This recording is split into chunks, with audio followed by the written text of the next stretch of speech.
We are smoking the rice, baby.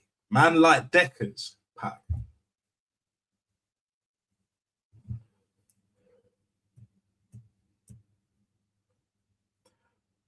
We are also smoking.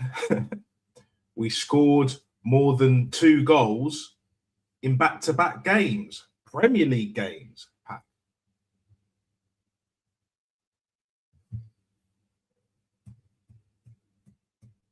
But apparently, I am toxic and negative. That's what they say. That is exactly what they say, pretty much. What's going on, people? Nats to hear.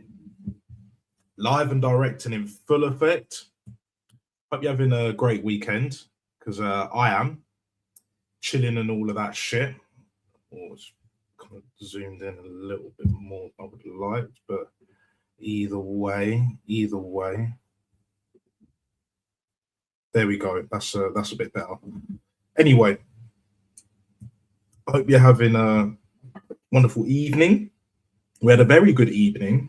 Arteta nearly completely reverted back to type. Wasn't as comfortable as I predicted.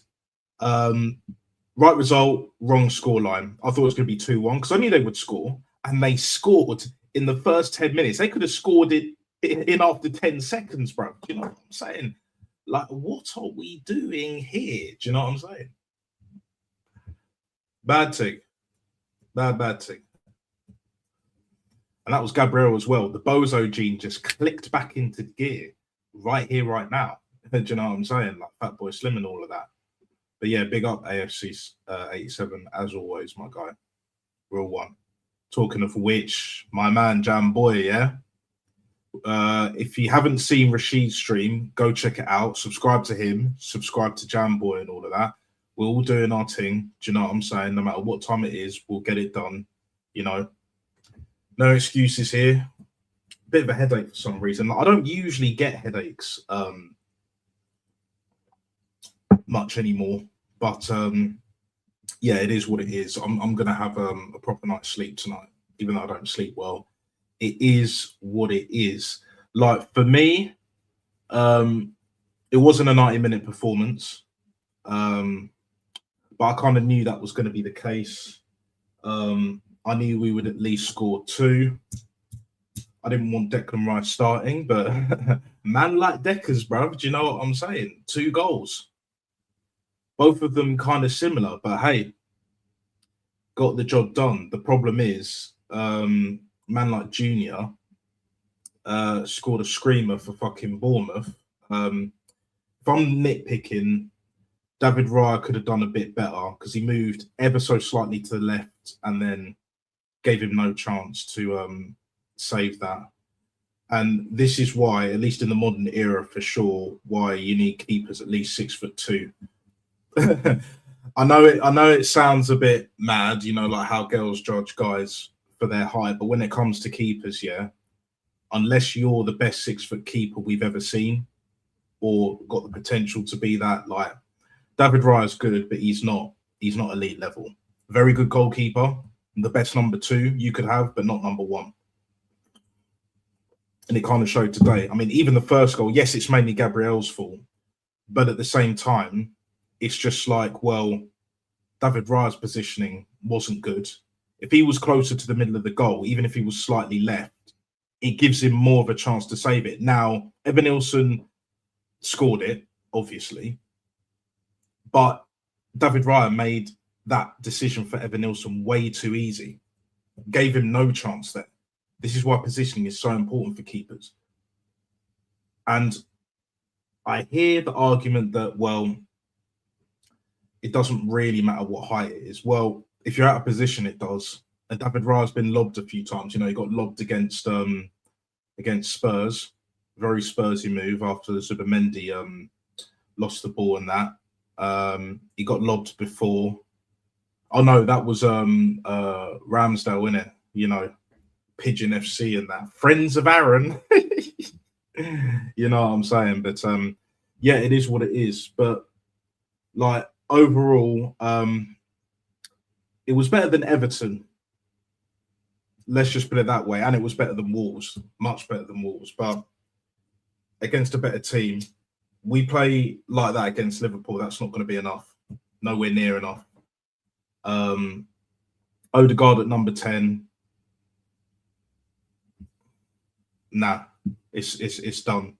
Now you see why I say he's a number 6, a deep line playmaker in the pivot next to Declan Rice, and then you put Eze at number 10. Or you bench him. But the problem is this manager ain't going to bench him because he's club captain. But that's on the manager.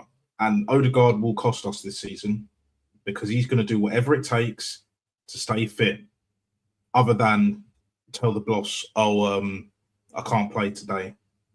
Because then this manager's a fucking lunatic. He's a narcissistic little cunt. You know, got away with it at the end. It was way too uncomfortable.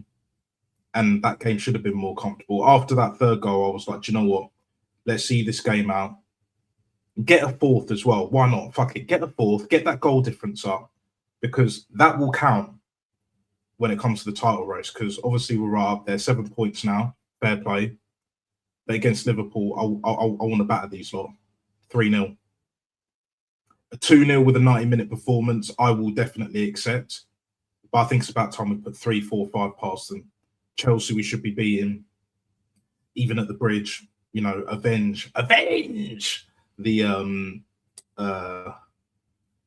draw that we got against them in the league about a month ago or so, last year technically. So it is what it is, man. It is what it is. But that's what we're dealing with. Big up to the 5 live viewers watching. 6 at its peak. So much appreciate that, guys. As always.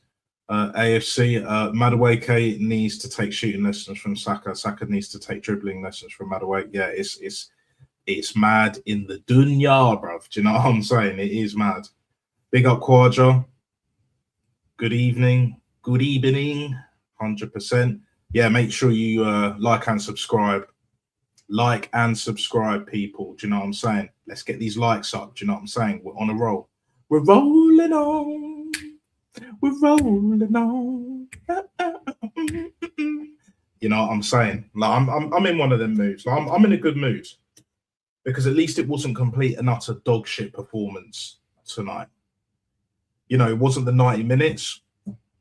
There was a howler. There are certain things like, you know, Zubimendi, he did all right. But again, it's like being better than Odegaard is not an achievement. No Eberezer. Obviously, Ethan's out the squad, so it looks like he's going to be on loan. Madueke started, and I'm glad he started. And if it wasn't for Declan Rice, he'd be my man of the match. For damn sure. For damn sure. Everything that guy does, with very little to no tech, but enough skill, with the directness, the right mentality to just take on the opposition, dominate that right-hand side. Saka ain't doing that, bruv. He's done. That boy needs a rest. Absolutely needs a rest. Eberezer been sent to Asca, but yeah. No, I think it's more Ethan, bro. But Eberezer's like detention and all of that. Ethan's in the dungeon, bro. Do you know what I'm saying? But Eze is he's in detention. He's doing that Saturday detention. Do you know what I'm saying? Park his ass on the bench and all of that, and then just, you know, watch Odegaard have a stinker and eventually hooked performance. Marino in midfield, if he does that against Liverpool, like if Arteta plays him against Liverpool, it's not looking good, bruv. It's not looking good. Like, for me, this manager's put himself in a position now where, as long as Odegaard's, well, none of them are really fit, let's be honest, you know, definitely not 100%. But if Odegaard can remotely play, he's going to play him. He's going to play him. Yeah, 100% Quadra. Like, for me, I think Eberezer He's not getting the treatment like Ethan, but it's not too far off. I think he saw what, because from what I hear, apparently, is that breaking news. No, it's just fucking about. But yeah, like from what I heard, and don't take this as gospel. Definitely don't take it to heart. But I heard through the grapevine that Odegaard, Nick and the Living God, had a bust up with Ethan. And I'm not surprised, bro, because Ethan's looking at it like, why is this cunt getting in ahead of me outside of being club captain? Like, this manager needs to, you know, sack off the captaincy for him, give it to Declan Rice. To be honest, at least at the start of this season, he should definitely have given the captaincy to Declan Rice. You know, I was debating whether to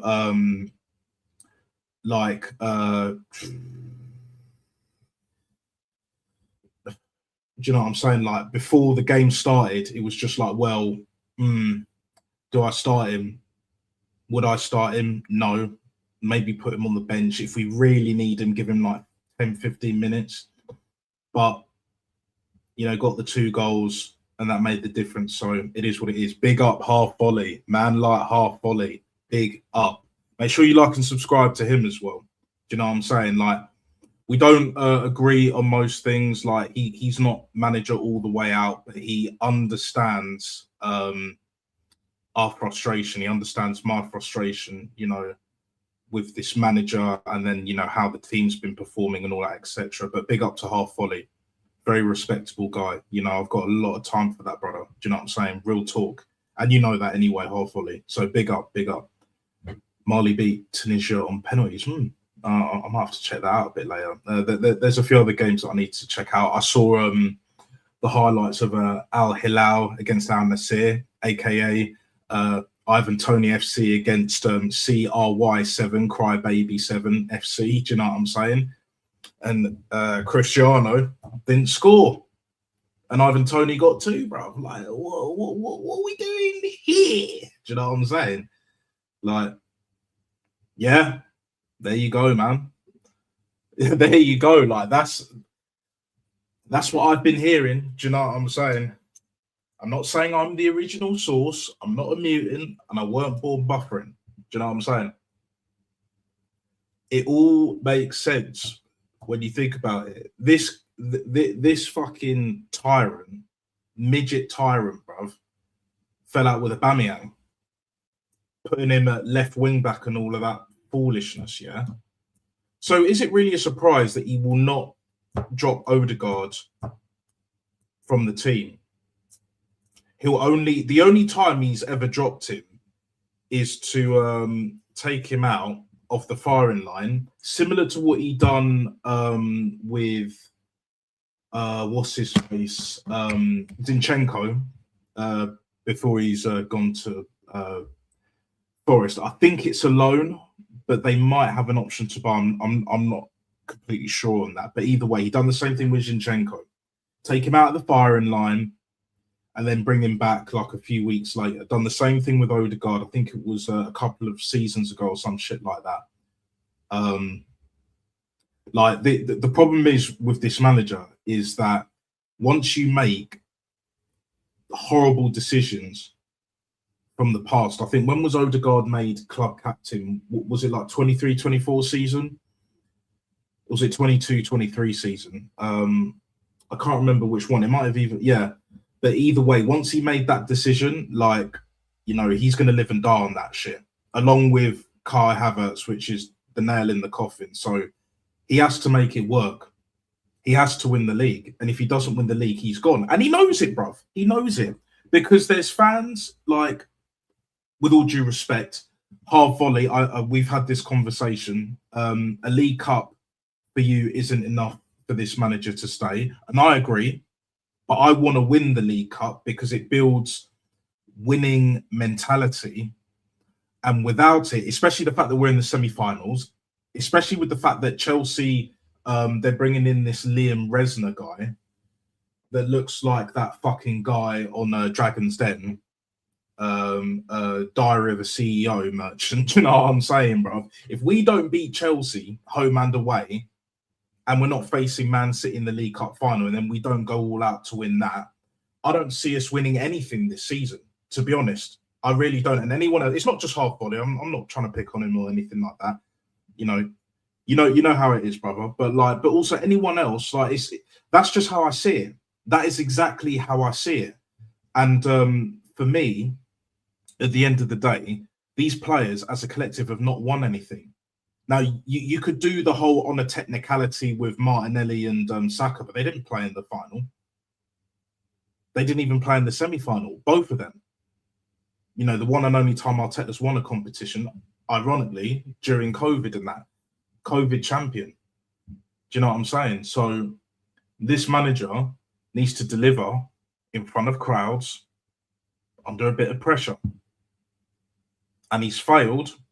And he's at the point now where he can't afford to put any cup in the bin. We've got a big enough squad now, and he's already struggling, mismanaging player welfare because he doesn't believe in red zones. He is very, not even schoolboy manager, because a schoolboy head coach, a schoolboy manager, they will play players when they're injured. He'll overplay them, run them into the ground and all of that shit. And then what will happen is that during crucial parts of the season, they get injured, either around that time or even just before that time, and then things just fall apart. We've seen this before, 22-23. He decided to bring back Jesus when he wasn't fit, rushing him back from injury. We've done the same thing with Gabriel. And people wonder why we still haven't won anything yet. No major, and I don't buy this, major for me personally, because a major trophy is a trophy played under professional rules, which includes the League Cup and FA Cup. The same cups that he's thrown in the bin. He's thrown the FA Cup in the bin since he's won it. That alone is an absolute disgracia, sackable offence. And I know, as we all know, that regardless of if I never wanted him here in the first place, regardless where I'm at the point now where even if he does win the Champions League, I still think he needs to go and leave on a high. Do what Arsene Wenger never did. Do what not even George Graham did. Leave on a high. Wenger has many regrets, but right up there, that's probably his biggest regret. Along with signing Mikel Arteta, bruv. Do you know what I'm saying? I had to put it in there. I'm going to be real. Imagine sitting on the bench watching Weakhouse Odegaard spinning around, doing the whole... Do you know what I'm saying? Like, doing flapping around and all of that fucking shit. But here's the thing. If he was giving the ball away while moving it forward a lot more, rather than just going forward, then going to the side and back around, and then just sort of hovering, like what mosquitoes do, what dragonflies do, like hovering, just in and around that same space, not really doing shit. And when the pass that he feels like isn't on, I'll just pass it sideways or I'll pass it back or whatever. Zubimendi does that too many times. Moreno was doing it in this game as well when he came on. And it frustrates me. No wonder he wants that Real Sociedad midfield, because this manager is way too obsessed with keeping the fucking ball. Way too obsessed. And that shit will bite him in the ass. And he knows it deep down. Berta knows it more than any of us. Berta is just waiting in the wings, along with Garlic. And Garlic is only there because he's doing Richard Garlic, that is, garlic breath, either way. He's only still there because he's doing exactly what Andrea Mafioso, bad boy Berta, mate. He's doing what he tells him to do. Like, he does what he's told, basically. So if he didn't, and he's on his last chance saloon as well. So, and really and truly, to be honest, I'll take it a step further. I'm sure Andrea Berta can find better CEOs, even in the Championship, bruv. Do you know what I'm saying? And he was he was actually brought in as kind of like a technical director or like a, head of recruitment, something like that anyway. Um, to do with like I think he's kind of like our Dick Law.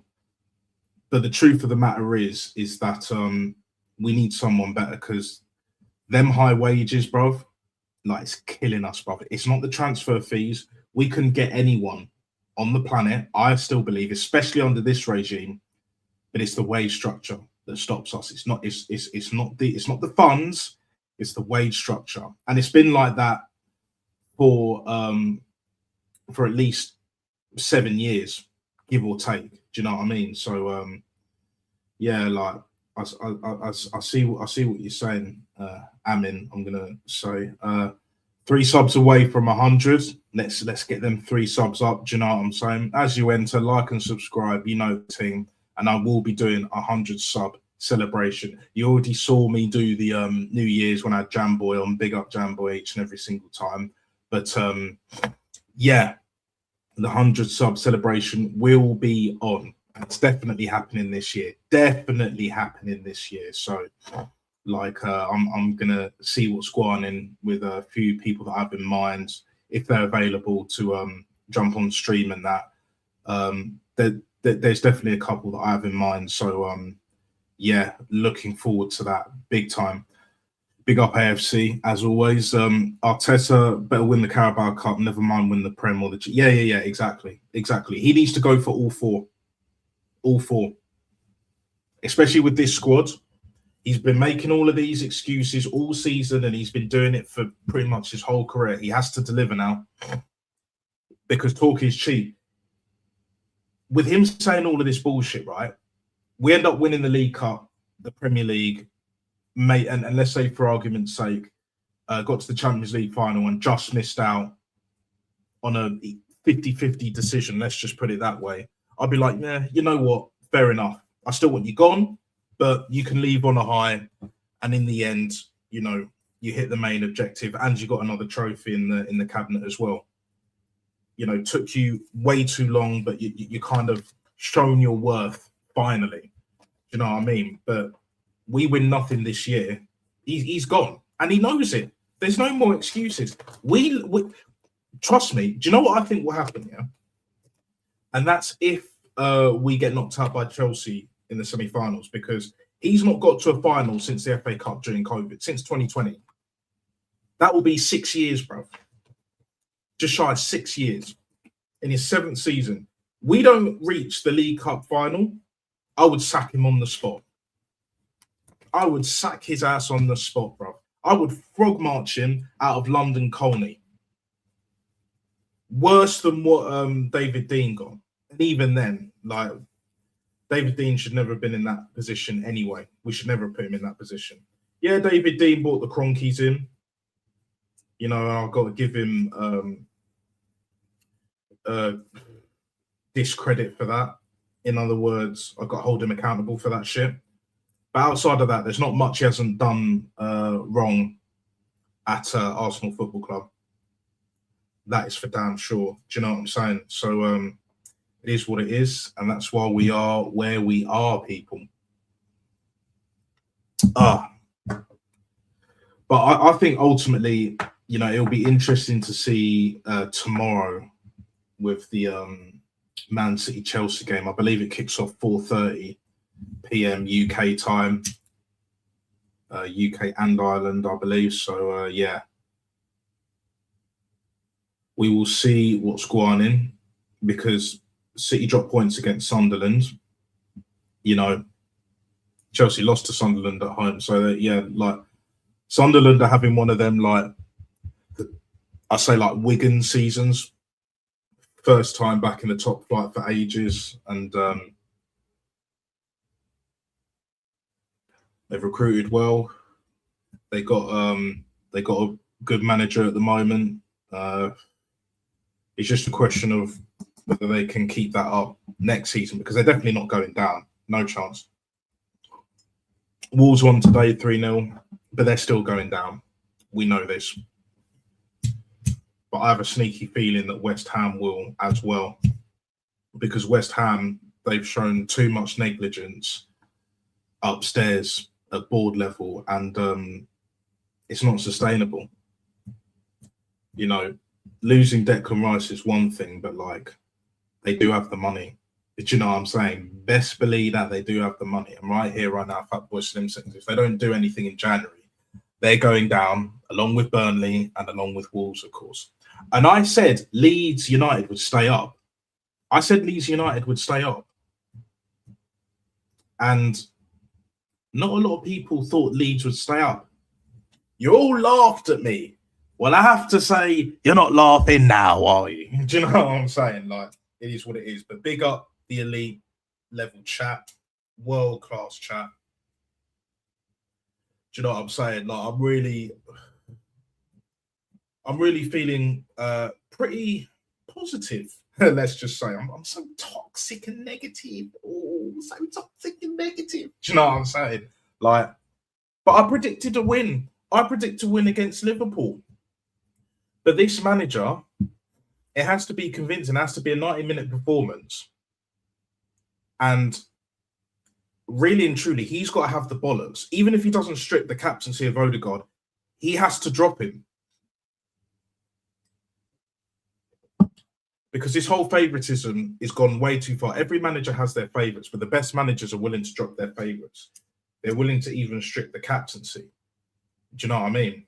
Because I think Odegaard's had the captaincy since Aubameyang left the club, because he had it before. So it's very interesting that one wall for one and one wall for the other. It is what it is. But here's what I'm going to do, because I've got a bit more time. I'm not going to be here for like another hour or so, but if anyone wants to have their say, link is in the chat.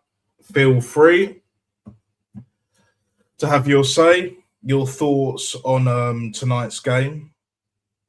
I will be intrigued to know what you think, because what I think, ultimately, result is good. You know, we scored 3 goals. That's a definite positive. Declan Rice is the main guy. It's not Saka this season, and it's not even Odegaard. Odegaard and Saka, they're the PR merchants. Odegaard shouldn't be starting. It should be Eberezer, but it is what it is. Like, this manager had the opportunity to make Declan Rice captain, and he didn't. And the reason why is because Declan Rice would challenge Mikel Arteta, and he doesn't want anyone challenging him, because he's a narcissistic little prick, jumped up little prick as well. It is what it is. But yeah, that's kind of like where I'm at, because you see that we've got Liverpool on Thursday the 8th, I believe. It's at 8 o'clock. So UK time. We just need to do what we can, and this manager needs to pick the right fucking team and be direct, and then we'll basically get the job done. Quadra, my G, what are you saying? Big up your damn self. And what's your thoughts? Yeah, big up, man. How's it going, mate? Yeah, it was such a big, tough watch. That it was a boring first half. I mean, the way we were playing first half, mate, that was atrocious. That's one of the worst first halves we've ever had this season. Arguably the worst, maybe one of the worst. I mean, that was so bad. I don't know what we were doing at the back. I mean, Gabby, you got to be doing better. You got to be doing better, mate. Because I don't know what you were doing at the back. I mean, you had the ball. I mean, why'd you pass it straight back to Vanilson? I mean, he had options. Raya was there. Saliba was there. I don't know what he was thinking, but yeah, he redeemed himself. But other than that, we were just terrible throughout the first half. Second half, I thought we did well. I mean, Declan Rice scored 2 goals. He's been such an important player for us, but the way he knee slided, I'm like, People like saying, "Oh, don't do the knee slide because he's going to get that knee injury." But it looks like he's fine. In my opinion, it looks like he's fine. But you know what Lego Head does? He wouldn't even. Sorry about that. He would never want to bring on Eze. He decided to bring on Mikel Merino. You know, the free midfield like that against Man City at home. when he cost us the game. He cost us the game against Liverpool at Anfield with the free finishes in midfield. Luckily, we did not, draw the game because let's be real, our captain was terrible. I mean, the Bournemouth goal. What was he doing? What was he doing? Why did he not go there and stop that? Like, I just don't understand. People overhype our captain as if he's back, bro. He's still an average player. Let's not get carried away because he's still an average player, right?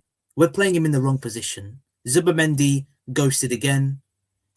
One minute I see him, the next time he just disappeared. Aston Villa, the same thing. Napster, don't forget.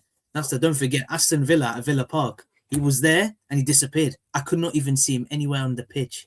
And I'm thinking to myself, what is the point of playing Zubimendi defensively? The guy's not good defensively. The guy's great going forward, but defensively, he's been a liability. I'm sorry, but whoever thinks that he's been a Thomas Partey replacement need to seriously go to Specsavers to get their eyes tested because he's never been a Thomas Partey replacement. Let me tell you for that, for sure. Because the way we're playing right now, we are scamming wins. Today, we scammed a win. It should have been at least 4-1. I don't know why we were defending. I mean, Nasa, don't forget, Marley with 10 men were attacking. Why are they still attacking with 10 men? But the problem is that when we attack with 10 men, it's illegal under this manager. He makes everything illegal. If we attack with 10 men, it's illegal. We just have to park the bus. But today, we should have been scoring 4 goals. It should have been we should have destroyed them. I predicted 3-1, by the way. I was close to making it 3-1. It was close. But right now, it's looking like a concern because we know what Lego Head does. I mean, he does not want to pick Eze. I think that's the 3rd game in a row that Eze hasn't been getting any minutes. I mean, like, that's very harsh. I mean, what is the point? I mean, Berta's here to help you, and you're not even using Eze. Like, it makes no sense when Eze is a creative spark. Our captain does not have any creative spark. He's just a scrub. He's just an average player. I mean, he put 3 fridges in midfield. There was no creativity. You can tell why he wanted to not want to, get the 4th. He wanted to defend. Because you know what happened against Sunderland? He brought in a defender. He brought in Mosquera, and we conceded. But it is what it is, Nasta. 3 points, but still huge concerns that we need to talk about. Yeah, exactly. Like this guy has PTSD. He has shell shock from that 22-23 season, on top of not rotating, running players into the ground, going above and beyond the red zones, and all of these unnecessary limitations. Like if you score from outside the box, especially a humdinger, because you don't really see many long-range shots, which Madueke did against Brugge, you're benched. If you give the ball away too much, even if you're direct and you're trying to make things happen, like Eberezer, you're on the bench. Now, if he starts him against Liverpool, people will say, oh, maybe Eberezer needs a rest and all of that. Well, hang on a minute. He doesn't need to be rested like that. He's rotating the wrong players. Bukayo Saka needs to be rested. Yes, he didn't start tonight. Fair enough. But again, he has to get minutes. And what did he do? Nothing. Declan Rice, full 90 minutes. I know he scored 2 and we needed them goals. But after Liverpool, I don't want to see him anywhere near Portsmouth. Not even on the bench. I want him at home with his missus and his kids chilling, bro. I want to see him chilling. Yeah. The only time I want to see him is on an Insta story at home. Do you know what I'm saying? When we win the game, because I believe even with the 2nd string team, 3rd string, even the fucking kids, we can get a result as long as we fucking go for it. But again, this manager is backwards beyond belief. It's like he never learns. He reverts to type, and when push comes to shove, he folds like a deck of cards. And this is the problem that we've always had with this manager. He doesn't have that elite level like Pep, although this ain't the same Pep of like a few years ago when they won the treble and that, when they won back-to-back Premier Leagues, 3 in a row and that. Even 4 in a row wasn't the same, but what he does and he does very well. He knows how to rotate. He knows when players are hitting the red zone. Yes, he has a way of playing. Yes, he is very rigid. Yes, it's very frustrating. But at least Pep rates ballers more often than not. He knows you need a certain way, you need quality to unlock the door of certain defenses when they play mid and especially low block, aka park the pass. Now, to be fair, I thought Bournemouth were gonna like sit back a bit more, and they didn't. Fair enough, and it clearly caught us off guard. But the problem is when a team has a certain way of playing and they're not sitting back, and yet this manager wants to sit back, and then when we get the ball, to be fair, even though David Raya isn't my number one, he's a very good keeper. Like I said earlier, he's the best number two you could have, even though he's a few inches shorter than what I would like as a goalkeeper. 6'2" is bare minimum for me. Unless you're that good, unless you're like Casillas, where you're like 6'1", yeah, not for me. But anyways, like for me, when it comes to David Raya tonight, I thought he played quite well. There wasn't really too much he could have done. I think the first goal, again, it's more positioning, but it's ultimately on Gabriel. If Gabriel plays the pass back to David Raya, we don't concede that goal. He hoofs it up. We know this. The second goal, Odegaard just let him go past. He didn't even try and trip him. Take the chance on the free kick. Because unless a free kick's that good, we don't concede many direct free kicks. Do you know what I'm saying? Especially 25, 30 yards. It was Szoboszlai, and he ain't done it since. He had his Declan Rice moment with his free kicks. Do you know what I'm saying? So it's those little intricate moments. Fine margins, guys. Fine margins. Do you know what I'm saying? Like it's one of them ones. But yeah, ultimately, this manager is a flat track bully. He don't have the bollocks to back up his bullshit. Because at least with Pep, he talks a lot of shit. Klopp was talking a lot of shit. Even the very best managers, the Alex Ferguson's, even Arsene Wenger, we knew, chatted a lot of bollocks, but more often than not, he backed it up. And even at his worst at the end, we were winning 3 FA Cups in the last, 4 or 5 years of his reign. So this manager's only got one. I'm not counting the Community Shield. Anyone that counts a Community Shield is a fucking wrong 'un, bruv. It's a fucking mutant. Do you know what I'm saying? Like, it is what it is. But at the end of the day, right, if we want to win this league, we got to play better. We tried to counter today, but again, it's the usual suspects. It's the Odegaards, it's the Zubamendis, Bukayo Saka as well. Bukayo Saka don't have the legs. His ass needs to be rested. Best believe that. Like, that boy, I wouldn't even... If Dowman was fit, and for me personally, I would play Ethan anyway, but we know this manager isn't going to do that for obvious reasons now. But if Max Dowman was fit to play, I would bench Saka. Not even bench Saka, rather. I'd leave him out the squad and start Madueke. And if Madueke drops a bit of a stinker, then you put Dowman on. Do you know what I'm saying? Give him the freedom. He'll take on the defenders as well, but he's got way more tech. Way more tech. Head and shoulders above Madueke. And he's not a small brother as well. Like, what is he? He's just turned 16 or something. And he's... Yeah, he did. He just turned 16 on New Year's Eve. Yeah, New Year's... Oh, well, there you go.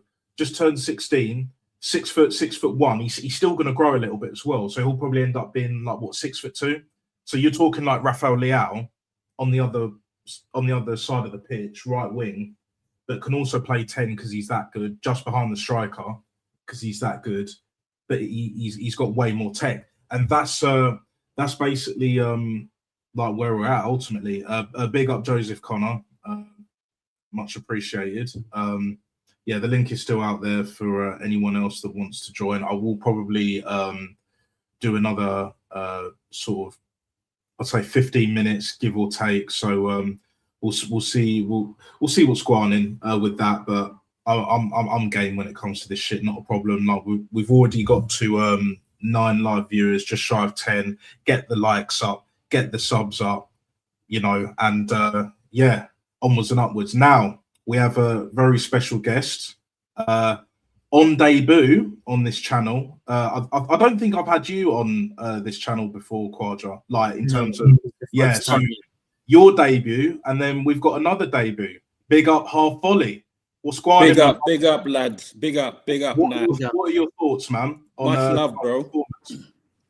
Yeah, no, I was listening in the background, and I had to quickly dip and do something. But I think you already know my thoughts now on the state of affairs and this manager, and I've given him enough grace for some of his imperfections, but for me, it's the same concerns that we've been discussing on these panels for the last couple of weeks.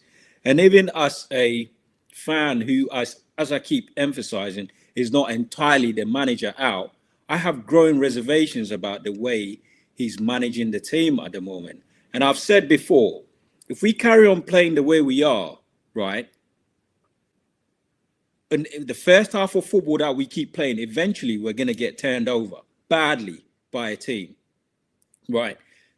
In the first half, I mean, and the thing with this fan base, they keep complaining about low blocks. The reason why sometimes you can't beat teams because they sat in the low block. Today, Bournemouth were absolutely pressing the shit out of us, and we couldn't get out.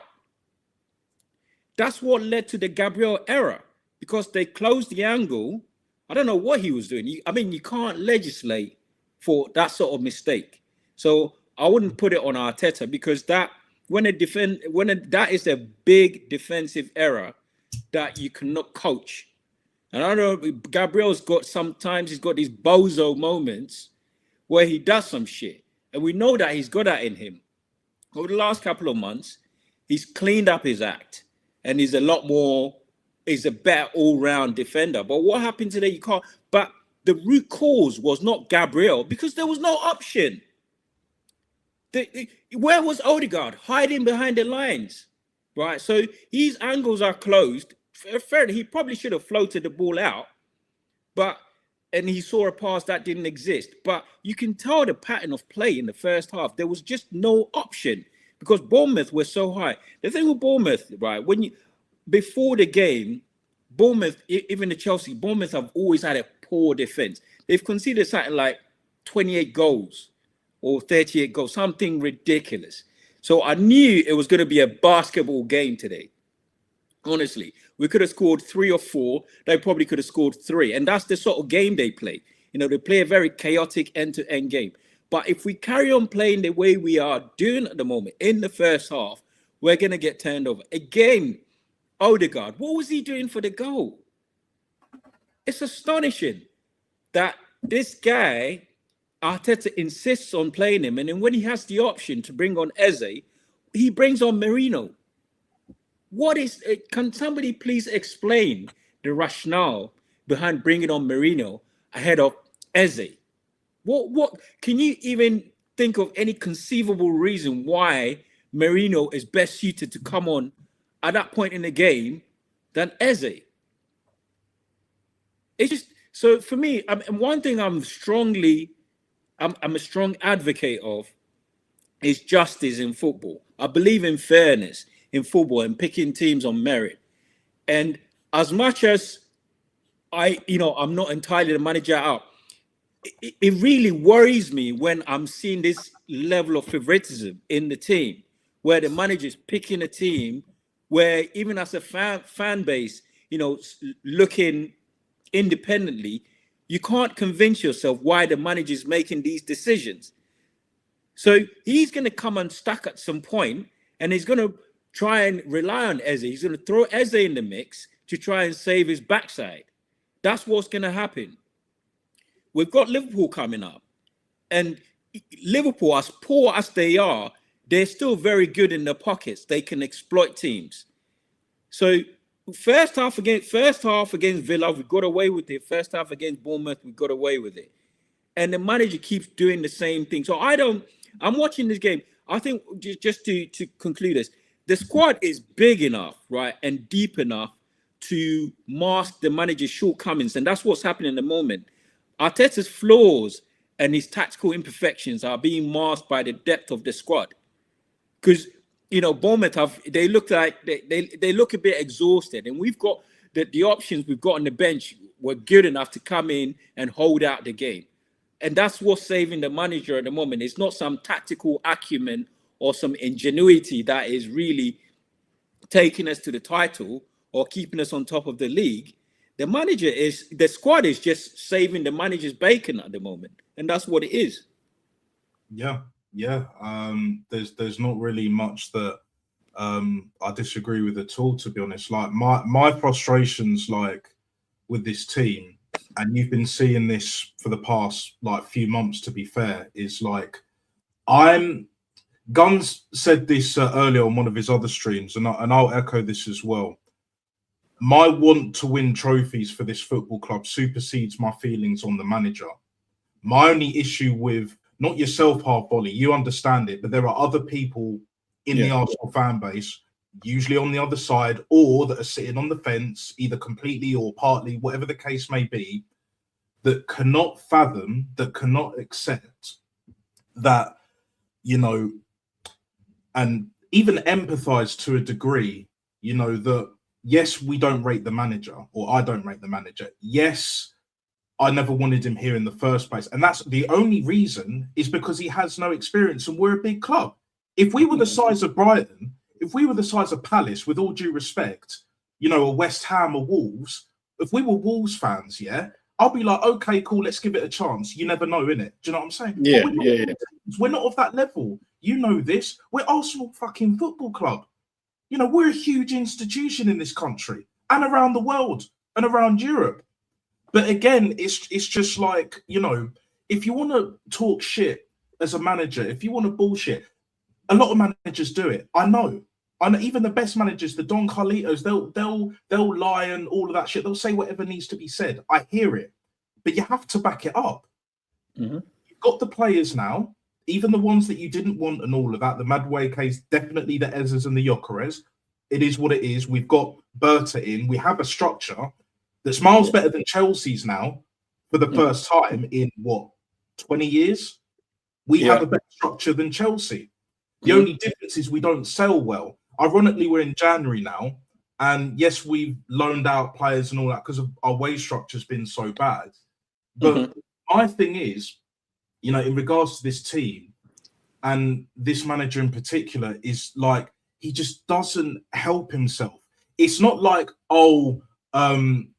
we got a man sent off, like when Saliba got sent off last season against Bournemouth. Oh, I've got to make certain changes. I've got to kind of, maybe sit back a little bit more and then try and counter. But we don't really play like that. We haven't even remotely done that since 22-23 consistently, or the odd games between that, but from then until now, it smacks of. I'm not even going to say naivety no more. It smacks of ignorance and unwillingness to change. Because if you're going to keep proving me right and others that align with roughly what I think, am I really the bad guy? For me personally, I don't care if I'm the bad guy. I want us to win trophies, which is why when we were on North Stream before Half Volley, we had that conversation about, if we win the League Cup, it doesn't necessarily mean we're going to win the Premier League and or even the Champions League and the FA Cup. I hear that. Nothing in life is a guarantee. My thing has always been just like, you cannot throw the cups in the bin, especially this manager's first trophy was within a year. It was within a year. Yes, it wasn't his squad. Yes, it wasn't his team. Cool, no problem. We gave him the credit. I gave him the credit. I was happy to win it, even though I didn't want him in the club then, and I don't want him now. But win trophies. Shut me up. Shut me up. He wins the League Cup. That's something that Arsene Wenger never did. We haven't won it since George Graham. He wins that, and this will be the first time that this group of players have won a major trophy. Yes, you could talk about, well, it's not really done much for Newcastle. The only caveat I'll have for that when it comes to Newcastle is they're being held back along with Villa with the PSR thing, and they won't stick with Eddie Howe for that much longer. That will be the only thing I'll say on that. Villa, they've got Unai Emery for now. They could, not easily, but they could get a good upgrade on a Unai Emery once the PSR thing is over from, I believe it's like next season. So the time is now. Moloko settings, the time is right now to seize this opportunity, because in life, as you know, like, if there's certain opportunities that you got to take, and I'm not even talking about the ones that are too good to be true, they'll pass you by, and more often than not, they don't come back. This manager thinks he can get chance after chance after chance with spending all of that money. He's got a big squad now, so it's like there's no excuses. And even his most staunch supporters, his biggest backers, right? Even they're at a point now where it's just like League Cup and that's it, ain't good enough. Whereas a Guns, for example, is like, if he wins the League Cup, he can stay another year. I'm not one of them people. I don't think a League Cup alone is enough. I don't think a League Cup and an FA Cup is enough. For me personally, I don't even think a League, FA Cup and Premier League, for me personally, is enough. That sounds harsh, fair enough. But at the same time, my thing is personally, and this is just more, you know, from my perspective, I've always wanted to win the Champions League. Yes, I want to win the Premier League bad. But for me, we win that Champions League, we're already above Chelsea, and no one can question it, even though we've won one. Because domestically, and plus the total trophies, and we can build from that as well with the structure that we have. It's more frustration at this point than, you know, anger and rage and, you know, like, all of this nastiness and other foolishness, like going to the extreme. I'm way past that point. My thing is, get over the line and do what you set out to do. If you want to make excuses and all that, that's one thing. But if you deliver, I'll be like, fine. You've done it your way or whatever. You got over the line. Cool. We've yet to see it. I want to see it. I'm not going to put it's not even hatred for the manager, like my detest for the manager above what's good and proper and the best for Arsenal Football Club. I refuse to do that. I'm sure there are others that are, but I'm not one of them. And we don't get heard as much as we should, but it is what it is. I'm just a guy on YouTube with an opinion, with a small channel at the moment. It is what it is. But I'm cool in my lane. I'm good. I'm good with that. So to wrap it up, it's like, for me, we got a huge game against Liverpool on Thursday night. Huge game at home. We should have beaten them at Anfield at the start of the season, with or without that free kick, by the way. And, you know, it's time to stamp our authority. It's time for this manager to grow some proper bollocks. Back your talk. That's really my message to him now. Just back your talk. I don't even need to cuss him out. Just back your talk. You've got the players. If you believe in these Odegaards and even the Marinos and all of that, you know, Jesus, like, when we have the ball, give these players the freedom. If you want to sit back and counter, do that. I'm not against that. But when we get the ball back, you saw that today, right? You saw that half volley, you saw that quadra. When we got the ball back in the second half, in particular, there was one point that I noticed where we got the ball back, and I think it was Zubimendi passed it out to Bukayo Saka. And instead of going for it, trying to take on the defender or finding that killer pass, he just slowed it all the way down. And then Bournemouth get to reset and go into their shape. And bearing in mind, like you said, bro, like, they're not good defensively. We put 3 past them today. They're not good. They're down there for a reason. With a manager 16th in the league, broski. They're 16th in the league, and they haven't got even a league win since October. I'm just watching Match of the Day, right? I'm just looking at the Bournemouth second goal. I'm like, what is Odegaard doing? Why is he standing here like a little child, just standing there being scared? Why is he not making a tackle? What are you scared of making a tackle? I just don't understand what's going on with us at the moment. This Bournemouth team haven't won a game since October, and we've managed to scam our way to a 3-2 win. You're telling me that, oh, but a win's a win. No, we will call it out when we want to call it out, right?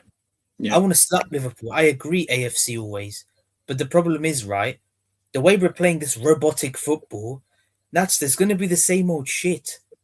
Terrible first half, good second half. I don't know what is it with the first half. Like, you play 45 minutes, go and get at least 2 goals or something. Go attack, go and get a goal. Today, Bournemouth were pressing. We did not look like scoring in the first half. We got a lucky goal from a set piece. Yeah, let's be real. Gabriel got his goal. Listen, he redeemed himself. But what else did we do? We had only had one shot on target in the second half, really. Sorry, in the first half. Bournemouth could have done, we could have been behind. How can you allow Bournemouth to attack? Bro, this is a Bournemouth team we're supposed to slap. They're 16th in the league, I think. They were 16th before we kicked off. And we're sitting here saying, oh, but win's a win. Come on, man. You can't just sit there and say, oh, but we beat Bournemouth 3-2, win's a win. No. We want to score at least 4 or 5. We're not doing it because this manager plays this robotic system. And the fact that we only scored 3 was a disgrace. We should be scoring at least 4 or 5.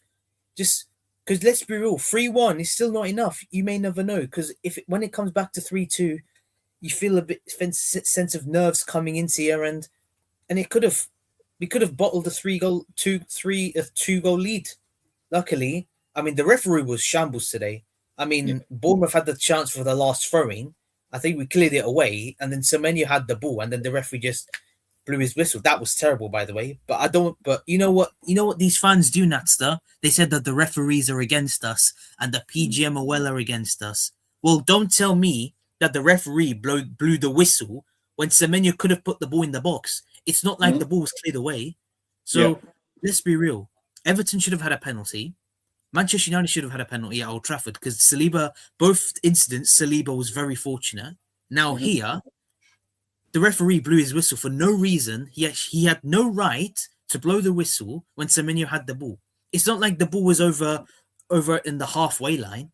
It's not like it's over there, but I'm sorry, bro, but excuses will come thick and fast. They'll say injuries, the PGMOL against us, the fixture scheduling, the friendlies.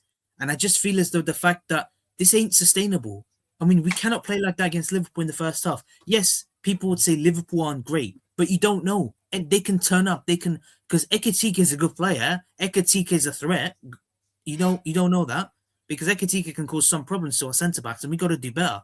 Because going forward in the first half, we're always slow. It's always this robotic, and I just feel like I just want to go to bed. I just feel bored with this haram football that he's playing. It's called haram football for a reason. I'm sick. Yeah, the thing is, Bournemouth, like you said, are very poor defensively. I just looked it up. They conceded 38 goals in 19 games or whatever number of games they've played. 20 games and 38 goals. That's disgraceful. And I think that's Areola's problem, right? He keeps saying we should have got something out of the game. He needs to take a long, hard look at himself, right? Because Bournemouth, for me, are too chaotic. And I knew today was going to be a bit of a basketball game. Like you say, Kwaja, in the first half, the problem is we keep turning up punch drunk, playing first in these first halves. And at some point, somebody's going to knock us out. That's how it works. So I'm not, the problem for me is in the center of the pitch, in midfield, especially when we haven't got the ball. You can see Odegaard, he runs around a lot. He looks busy, but he's not sticking his foot in. You have to really pay good attention to him and the way he plays. He's not somebody who enjoys physical contact. And I've always said that's a huge problem when you've got a player in the middle of the pitch who doesn't win duels. Fair enough, he presses, but he doesn't press with the intent of winning the ball back. And that's how we conceded the second goal. He literally, once again, just stepped aside and the guy just had a free shot at goal, whoever, that Bournemouth player. So this is becoming a bit of a problem. The only time we've looked robust throughout the season was when we had Zubimendi, Rice, and Eze, because they could rely on Eze to create. The only way we're getting out of midfield is if Rice is running 20 yards with the ball from midfield. Why? It's not sustainable. It's not a sustainable way of winning football matches. With Eze, he can create. Fair enough. I mean, people say he doesn't press as much as Odegaard, but I think Eze, the problem is the manager platformed him in the wrong position a couple of games ago. He then has a defensive lapse, and since then he hasn't played. And Arteta keeps saying there's a couple of things he needs to improve. What about Merino? What about Odegaard? What about Jesus? I think it's disgraceful that Jesus, who's been absent for many months, suddenly comes back and he's getting game time ahead of Eze, ahead of Ethan, guys who actually carried us to second place when we had so many injuries last season. Ethan played his part. For him not to even get a game time, let alone be denied game time ahead of Jesus, is disgraceful, right? So that first half performance, like you say, at some point we're going to get unstuck. And I don't know what's going on with Arteta. Nat, the thing you mentioned about how, you know, some of these die-hard Arteta fans quite, you know, suppress the conversation when he comes under the spotlight. Whenever you want to talk about Arteta, what's going wrong, they just suppress the conversation. They just want to, you know, shut down the conversation. They don't even give you an opportunity to speak. At the start of the season, I consider myself center in terms of the manager. So I wasn't the manager out or in, but slowly I'm finding myself shifting to right center, right side of center, because of the things I'm seeing. So even though I'm not entirely out, I'm still almost like right center of the manager not doing a good job, because I'm not seeing fairness in the way he's picking the team. I'm not seeing justice. Like, pick players who deserve to play, and if a player is not performing, get them out. As far as trophies are concerned, with all four trophies on the table, I think that given the squad that we've got, right, and the depth that we've got, and the competitive landscape, Liverpool falling off and City not being as good as they are, I think the Premier League is the easiest trophy on the table, as ridiculous as that might sound. Why? Because over 38 games, the league table never lies. And normally the most balanced team with the best depth wins the Premier League. So over 38 games, I don't see any team better than us. I honestly don't.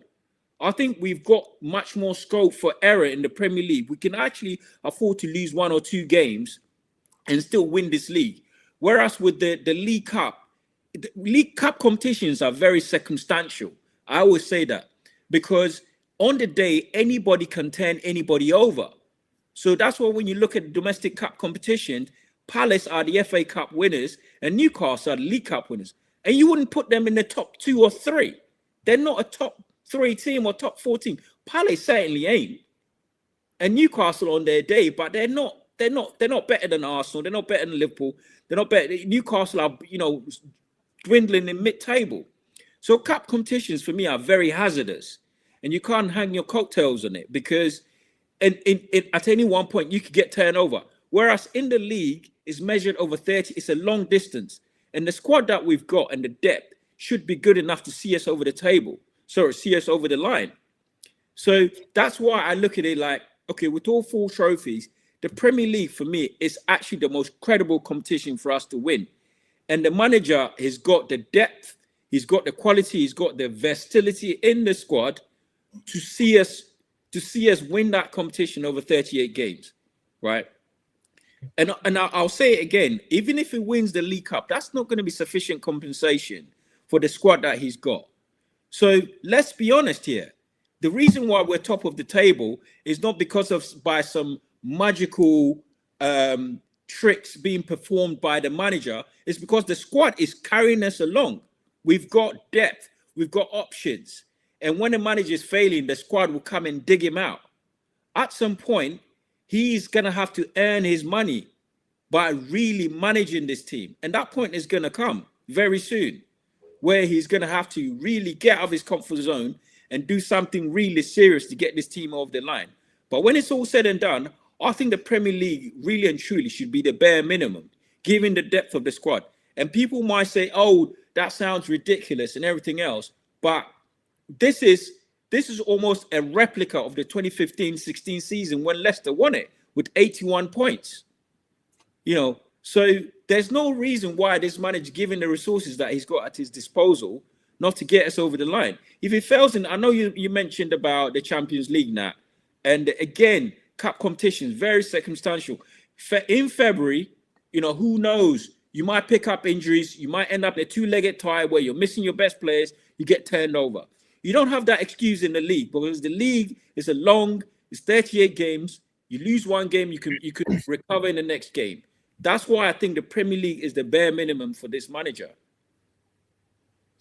Fair enough, man. Fair enough. I think when it comes to the league, right, we should be at least, even at this point, 15 points clear. If we did not even everything right, if we did most things right, we should be at least 12 points clear, 10 points clear. Because if you look at every team in the Premier League, even the Cities and the Liverpools, they're not the same team last year. And even City didn't have a good campaign last year. You know what I'm saying? They didn't win anything. So it's like, which is why Pep is going back to, you know, the League Cup, because he knows he has to win something this season, even though he's won so much already. But yeah, you know, cup competitions, the Champions League, as much as I want to win it, it's going to be the hardest one for us to win. I hear that. You know, I'm not, I wasn't born yesterday. I know that things can happen. The whole injuries thing, the only thing I'll slightly disagree with when it comes to the injuries, if it was like more broken bones and things like that, you know, like and like you know, chipping away, like certain like knocks and all of that, I could hear that a little bit more. But when you have muscular injuries, most of them are muscular injuries, even tendon injuries, like, and even to the point, I know it's kind of stretching it a bit, you know, things like, and I don't want this to happen, of course, like with the ACLs or MDLs, that's when I look at the manager and just like, you've had not just time, but you've had plenty of chances, even this season, to rotate. And you haven't. Port Vale. Like, why was Gabriel, like, why did he even come on the pitch as an example? Do you know what I'm saying? We're at a point now in January, after the Liverpool game, we have Portsmouth at the weekend in the FA Cup. I don't want to see Declan Rice there. I don't want to see Bukayo Saka there. I don't want to see none of the backline. And Kepa will be in goal. That's fine. We've got Salmon and Nichols in defence, right back and centre back. They should be playing. Miles Lewis-Skelly. Because of the injuries to Mosquera and Calafiore, I know we've got one more. Havertz is coming back, etc. But I would put Norgard as an example in there, because when he played centre back, he actually did all right, in my personal opinion. I know that's not his position, but he actually did okay. It wasn't too bad. And against Portsmouth, you can afford to put him at centre back for sure. So things of that nature. And then after that, we got Chelsea. Then we've got Forest away, who they lost to Villa at home. Villa bounced back. Like you mentioned, if you lose a game in the league, you bounce back. Villa have done that. Will they still be there at the end? I doubt it, but they'll make Champions League football. For me, Villa will, because of 5 places, they'll definitely make Champions League football. I think they can make it easily. I think it's us, City, Villa, and one more. I don't know which team will. I think Liverpool just, because Chelsea ain't making it, especially after getting rid of Maresca and the shit that they've got to that they put themselves in. You know, Blueco and all of that. They're not making Champions League football. I think that be the Europa League or Conference League for me. I think top five would be okay. Top 5. So given the way English teams are doing in Europe, probably top 5 will make Champions League. So yeah. I just don't see Chelsea making it this season. You know, you could argue they were kind of fortunate to make it last season, but they're in a situation where kind of we were in, and a lot of Chelsea fans thought, well, we'll never be like Arsenal. Well, you're already there now, mate. You're already there now. You know what I'm saying? Be careful what you wish for and all that. I don't think Maresca is that good of a manager personally, you know, but at the same time, you know, you compare him to Liam Resner and all of that, Diary of a CEO Merchant and that, like it's chalk and cheese. He looks like Matisse, that Chelsea fan, Matisse. Yeah, he looks like Matisse, yeah. Yeah, I mean, Diary of a CEO, TFC, do you know what I'm saying? Like it's not looking good. Like he went from Hull, and you know, then got the Strasbourg job, you know, because they own Strasbourg as well as Chelsea Blueco, and now he looks like it's imminent that he's going to Chelsea, like, and they're not doing well in the league. You know, they're in the League Cup semi-final. Yeah, they could turn up, and I reckon they'll turn up, especially in the first leg at the Bridge, because when we played them, we were awful, man. Yeah. Awful. Especially with 10 men that we just could not. They wanted it more, But under us, when we're down to 10 men, it's illegal to attack. But when it's them down to 10 men, Yeah. they have the Again, opportunity to attack. it's all about managing the players that you have. My question with the manager is like, he can get us to a certain level, which is where we're at now. Do you know what I'm saying? Yeah. Back Yeah. in the Champions League, you know, we're challenging for the league title, and we have done for a number of years, but just haven't gotten over the line. My thing is, if do you know what? Yeah, if this manager, he doesn't have to do that much. The problem with Arteta, and I've always had with Arteta, without going, I don't need to go overboard, especially at this point now, because it's more apathy than rage, even remote rage or anger, frustration. It's more apathy, and I'll tell you why. Because especially where we're at now, with £1 billion spent, the huge amount of players that we've got in our squad, the squad depth, where we are in the league, we're still in all competitions. We can compete on all fronts now, and that's what we're doing. This manager needs to tweak certain things, but because he thinks he's a genius in his mind, he is of the mold of like, you know, not playing Pep ball, but kind of like playing Moisey ball, but with Pep kind of, you know, out of the box ideas. You know what I'm saying? Trying to overcomplicate it, but he's misprofiling players way too much. Like you mentioned it half volley earlier with Ebery Eza, playing him out on the left. And then because he's not tracking back, he gives the ball away a bit too much. He gets dispossessed. Then he has to sit on the bench and all of that in his mind. And it's things like that, plus, you know, not making certain changes. Like for me, in order for me to realise, even before, you know, whatever happens in the League Cup, to be like, do you know what, we can actually win the league and we can eventually pull away and not rely on external results like other teams getting a draw or beating City, beating Villa. Do you know what I'm saying? Even though we done that, you know, and the reason why we beat Villa was mainly because of the second half and they didn't take their chances. And it was more personal. When it's personal, this manager thrives. I've noticed this. I'm all about pattern recognition. When it's personal, this manager thrives more often than not. We saw that against City at home last season when we slapped them 5-1. Real Madrid, do you know what I'm saying? When everything was against us, blah, blah, blah. Like, we turned up, especially in the home leg. And even then, we should have been out of sight. The second leg should have been like a literally a park the bus job, like back to type settings. But for me, like this manager, what he needs to do is he needs to have the courage, real courage and bollocks to be like, okay, I've made Odegaard the club captain. Yeah, I'm sticking with it. We know he's going to stick with it, at least till the end of the season, right? Even a club captain or a captain period can be dropped. Yeah. Because the thing is, if he's your leader, he should still be a leader whether he's playing or not. We had Mertesacker, club captain, injured for the whole season, 16-17 season, plays one game, the FA Cup final, best performance. And we played 3 at the back, you know, and that was Wenger's last trophy. So it can happen, and we have done it before. So for the betterment of the team, the betterment of the squad, the betterment of the football club, Odegaard has to hold bench. Yeah. And if he's not holding bench every game, and I don't expect him to hold bench every game, play him in a different position. This whole thing of him being number 10 just doesn't work. And he's persisting with these things, misprofiling players, you know, not allowing players freedom when we have the ball, especially if we're in the opposition's final third. That is inexcusable for me. If you want to be compact and pragmatic off the ball defensively, that's fine. Defensively, we're one of the best in Europe. I don't have an issue with us for the most part defensively. We'll have our moments. We've seen that this season, definitely last season, that cost us points.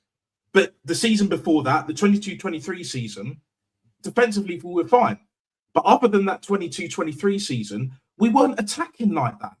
No, we haven't been attacking. And we even before the players that we've got now this season, we've still had good enough players, the Trossards and all of that, Sackers, etc. We brought Declan Rice in a couple of seasons ago to do that job. We had Partey before.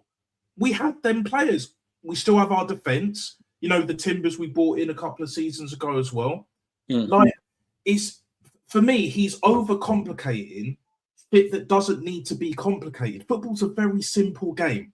If you make certain tweaks, you can get over the line, and there is no better opportunity. There's no better time than right here, right now, Fatboy Slim settings to get it right. We should be clear. So when you have other fans that are like, "Oh, we'll walk this league," well, if Arteta does what needs to be done, and he doesn't have to do much, I'm not expecting him to do like a whole list. It's not even 10 things. It's not even 5 things. Really and truly, it's like 3 at most. It's 3 at most. Off the top of my head, rotate the squad better. You know, don't miss profile players, playing players out of position that clearly doesn't work. Havertz in midfield. Marino in midfield, especially in the big games. Do you know what I'm saying? Especially against better opposition. And when we have the ball, have that killer instinct to go for it. You know, have that mind's eye. You know, have that ruthlessness, elite mentality when we're coming up against not just the best opposition or better opposition, but against the likes of Bournemouth, against the likes of Wolves, Everton, the teams that we should be putting away. We put them away in the second half. Cool. But we don't see it enough. No, I want to see a 90-minute performance, but when are we going to see another 90-minute performance? I'd love it to be Thursday night and then push on from there, but I'm not confident, guys. One thing I'll say, over the last couple of days, I've been reflecting, over the last couple of weeks, especially with the squad that we've got. And I'm very concerned that I don't think Arteta's philosophy is title-winning philosophy, if I'm being honest. And this is, like I said, this is not come from somebody who's not the manager out. When I watched Slot at Liverpool last season, bravery wins you titles. When I watched Liverpool last season, they went to City and busted them up, really socked them 3-0 or something. You don't see Arsenal doing that. And that's the problem. City went to, again, they played Liverpool earlier in the season. Look at the way they took Liverpool apart. This manager, the problem with Arteta is his first instinct is defend, right? And then control and then consolidate. That in that order. Whenever the going gets tough, he just gets men behind the ball to defend. Where Pep's first instinct is to control. He wants to control all phases, no matter what. In your half, in his half, he's controlling you. And then once he controls you, he attacks. And he attacks, and then he defends. So defend is almost the third in the hierarchy for Pep. When you look at the table now, we've conceded 14 goals. City have conceded 17. The gap in defensive record is now narrowing. Arteta's philosophy is not giving us the reward that we need. If you're going to be defensive, then let that show in the numbers. We should have conceded far fewer goals than what we've conceded at the moment. 14 goals in 20 games. It's not good enough for the philosophy that Arteta is deploying. That's the problem I have. And I don't think that's title winning football, right? And ultimately, that's where we're going to come unstuck because his instinct is, that's why he plays players like Mourinho and Jesus, because they're predictable. They don't take actions that might cause the defensive pattern to suddenly go pear-shaped. That's why he doesn't like players like Eze and Waneri, who are much more inventive, because when you have players like that, they can upset the system. So the manager is obsessed with a certain philosophy that worries me. I don't think the football we're playing at the moment is title-winning football. It's not sustainable, by the way. It's not. Yeah, the philosophy for me, and like I said, when you take a step back and you actually recognize that this manager's got some saving grace, you're a lot more, I guess, receptive or much more open-minded about where he's falling short, right? And when I look at it, I thought, okay, you've done, like you said, he's got us competing and all the other stuff, got us back in the top. But to get over the line, you need a different philosophy. You need to be able to go to the Liverpools and beat them comfortably. Liverpool need to come to us. Why are we in a low block against a team like Bournemouth? You will never see Pep's team doing that. Pep's team, they don't do that. Because when you want to win the title, you need to exercise some form of control. So for me, I don't think this philosophy. I think the squad, the squad is going to do it for him at worst case, right? Because the squad, if he starts playing Eze, he starts playing Waneri, he's probably going to get a different result. The way we're playing at the moment, we're not even defensively watertight, right? So the philosophy is actually not giving us the reward. the positives that of him playing that cautious approach doesn't outweigh the negatives because we're conceding, we're gifting chances, and it's only by some luck that the opposition are not taking their chances. Villa could have easily been 2-0 or 2-2 up. It could have been 2-2 up in the first half. It's not by design. It's just due to the sheer incompetence of the opposition why we were able to go into the first half without conceding, right? So for me, and you mentioned Maresca. I think Maresca is a very good manager. For me, actually, he's a lot more braver than Arteta. The fact that against 10 men, playing with 10 men, he's still willing to attack. Arteta wouldn't do that. You would never see Arteta playing at home with 10. He would take a point and go. But Maresca was still trying to win that game. Now, okay, it's like comparing apples and oranges, fair enough. But I don't see sufficient bravery in Arteta's philosophy to convince myself that this is going to win us the title. I think it's too cautious. And the deployment of those tactics, the rewards are just not big enough. If we had a clean sheet against Bournemouth, beat them 1-0, there was a point in time a couple of weeks ago when we scored, the game is done. But we've lost that invincibility. You could see it. The opposition are creating chances. So this style of football is not sustainable. At some point, we're going to come unstuck. We're conceding far too many chances, far too many goals. We're not scoring enough. And now the gap is narrowing between us and City. And that's my main concern. Unless the manager is forced, and this is inherently embedded in the players that he's picking. Because if you pick Odegaard and you pick Merino, you're going to get a certain pattern of game. You're going to get a certain style. You're going to get a certain shape. And no amount of tactical jiggery pokery is going to change it. Do you get what I'm saying? If you pick certain players, you're going to get, you're locked into a certain shape, a certain pattern. The manager needs to really deviate from that path and start giving these other players that actually made us a bit more robust a couple of weeks ago. Like, I don't know why. I'm really disheartened why he's not playing Eze, if I'm being honest. Like, give him 10 minutes. At some point, he's going to bring him on and he's going to play him on the left wing.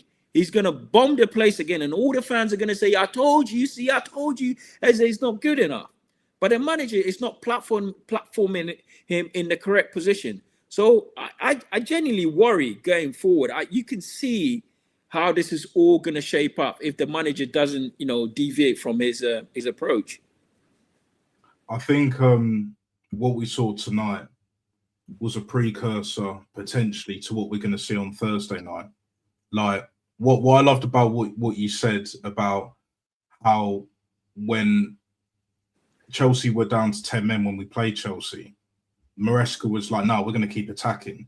Yeah, I smell blood. I see an opportunity. And he at least tried to go for it. Now, there was no, Caicedo got sent off. I'm not sure if Palmer played. He might have played. But either way, with the players that they got, they don't have the quality that we do. Other than Reece James, I've always rated Reece James. But other than him, really, Chelsea don't have the quality as a whole, which is why they fell short in terms of winning the game. But they were better than us on the night. And when it comes to going up against Liverpool, we got Man City in a few months' time towards the end of the season. And that's a must-win game regardless, because they're the only other team that can win this league potentially. If it's not going to be us, it will be them. I don't see it being Villa. Villa will be up there, but they'll fall short this season, especially because of, they don't have the quality, and Watkins is not consistent enough. Yeah, he scored against Forest, cool, but he's not of that level consistently where he can actually just get you 20, 25, especially in the Premier League. He can get you definitely 10, even 15, similar to with what Jesus and that, but he won't get you 20, 25, what Haaland gives you, what Ivan Toney will probably give you if he was still playing in the Premier League. Do you know what I'm saying? I just think ultimately it's just pure frustration rather than anger. For me, it's just like pure frustration.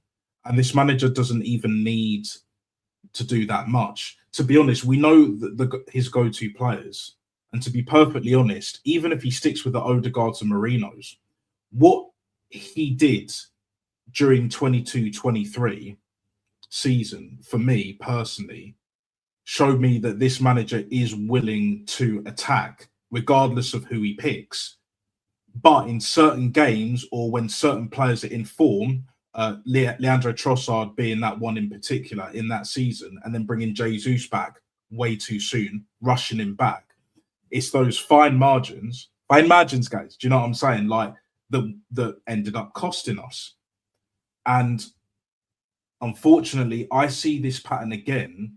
The only difference is he's not willing to attack regardless of the circumstances. He's kind of relying on Odegaard and Bukayo Saka, whether he starts or comes off the bench, and even more so now, Declan Rice. Declan Rice is one of our better players right now.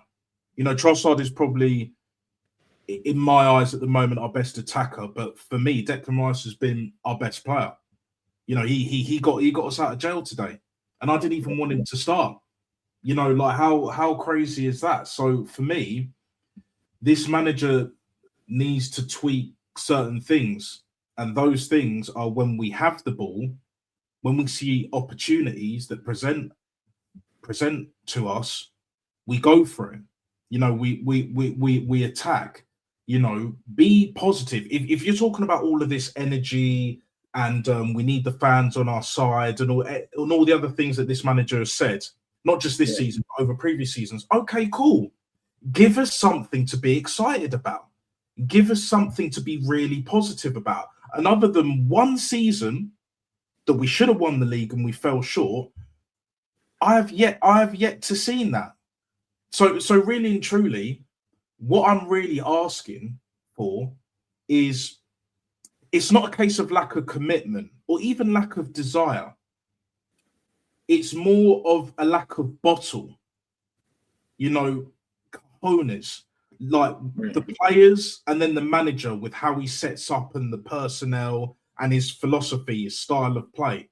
You know, they're all kind of intertwined one way or the other. Like, we don't live in a time, we're not watching modern sport, football in this case, where it's not like back in the day where players could think for themselves. That's what Arsene Wenger did. He let the players figure it out on the pitch and that. And there were leaders. We had the Tony Adams and all that. We had the Sol Campbells, the Ashley Coles, David Seaman, then Jens Lehmann. We had the Patrick Vieiras, Gilbertos, Bobby Pires, Lundbergs, TTs, Dennis Bergkamps, even the Carnus and Wiltords and that. Even Edu, as a player, obviously not upstairs Edu, but you know what I'm saying? But a player Edu. We had them kind of players that could think for themselves, and others of that era and previous eras, similar eras and that. But most of these players are robotic now. Damn near all of them are robotic. So ultimately, the buck stops with the manager, and he doesn't need to do that much. Defensively, yes, we've been leaking one too many goals. Like we're not breaking Chelsea's defensive record now because we have to keep a clean sheet in every single Premier League game from here on out. We're not doing that. We're not doing that. So what this manager needs to do is just like, you know what? Not just in the big games, but against other opposition in the league that we should be beating, you know, the Brentfords and all that, the Evertons, the Bournemouths, the Wolves, the Burnleys, etc. Go put 5-6 past them. He needs to trust his defence so much to the point where he can go to the midfielders and the attackers and be like, just go do your thing. You know, when we're in those areas, attack the space, be more direct, play to what's in front of you, and trust in yourselves, trust in your ability, rather than just trusting in the system and just make sure you don't lose the ball. It's all very conservative. And it's killing these players. You know, Ebery Ezra's confidence will be shot. Martinelli's confidence has been shot to pieces for the longest. Other players just can't really be bothered. Like a Trossard is a perfect case and example. Declan Rice hanging on by a thread. Bukayo Saka, like, that boy ain't the same no more. And I hate to see it and I hate to say it, but the only way for me that we're really gonna win the league and win it convincingly as well is if this manager's like, do you know what? You know, like remember when Conte won the league with Chelsea? We slapped them 3-0 at the Emirates in like 2016, 2017. And he was like, you know what? I'm not playing 4 at the back. I'm doing it my way. three at the back, and we're going to go for teams. And then they had one of the best, longest winning streak ones, scored a lot of goals and all of that shit. Like, why can't this manager even change formation? He doesn't even have to change his philosophy. He just has to tweak it. And in certain games, change the formation. Why not go 4-4-2? Why not go 4-2-3-1? In certain cases, with injuries as well, you can't really do it right now. But when we get all our centre-backs against certain opposition, against better opposition, why can't we play three at the back? Why can't we play three at the back? Do you know what I'm saying? In certain games, he doesn't have to do it every single game. Yeah. Even 4-4-2, certain times. And I'm not even against a 4-3-3, but I've never seen a manager use 4-3-3 so much and it be so defensive, bar one season. For me, that's shocking. What do you think, brother? No, bro, you're not far off. For me, like I said, I don't think this philosophy is going to win us the title. As a manager, you pick your struggle and you stick with it, right? Like you said, Conte, he decided, I'm going to go three at the back. I'm going to go after teams. We're seeing a mixture of approaches from Arteta. It's all very confusing. And I think part of the problem he's got, like I said, is by virtue of the players he's picking, he's constraining himself.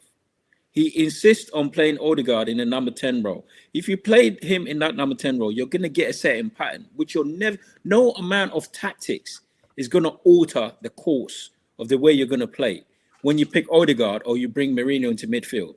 And I think that's the problem this manager's got. If the Chelsea team that had defensive record, when they scored a goal, the game was done and it was consistent throughout the season. Chelsea do not have the kind of first halves that we've been having the last couple of games. They didn't have that when they had the best defensive record. You have to be consistent to win the league.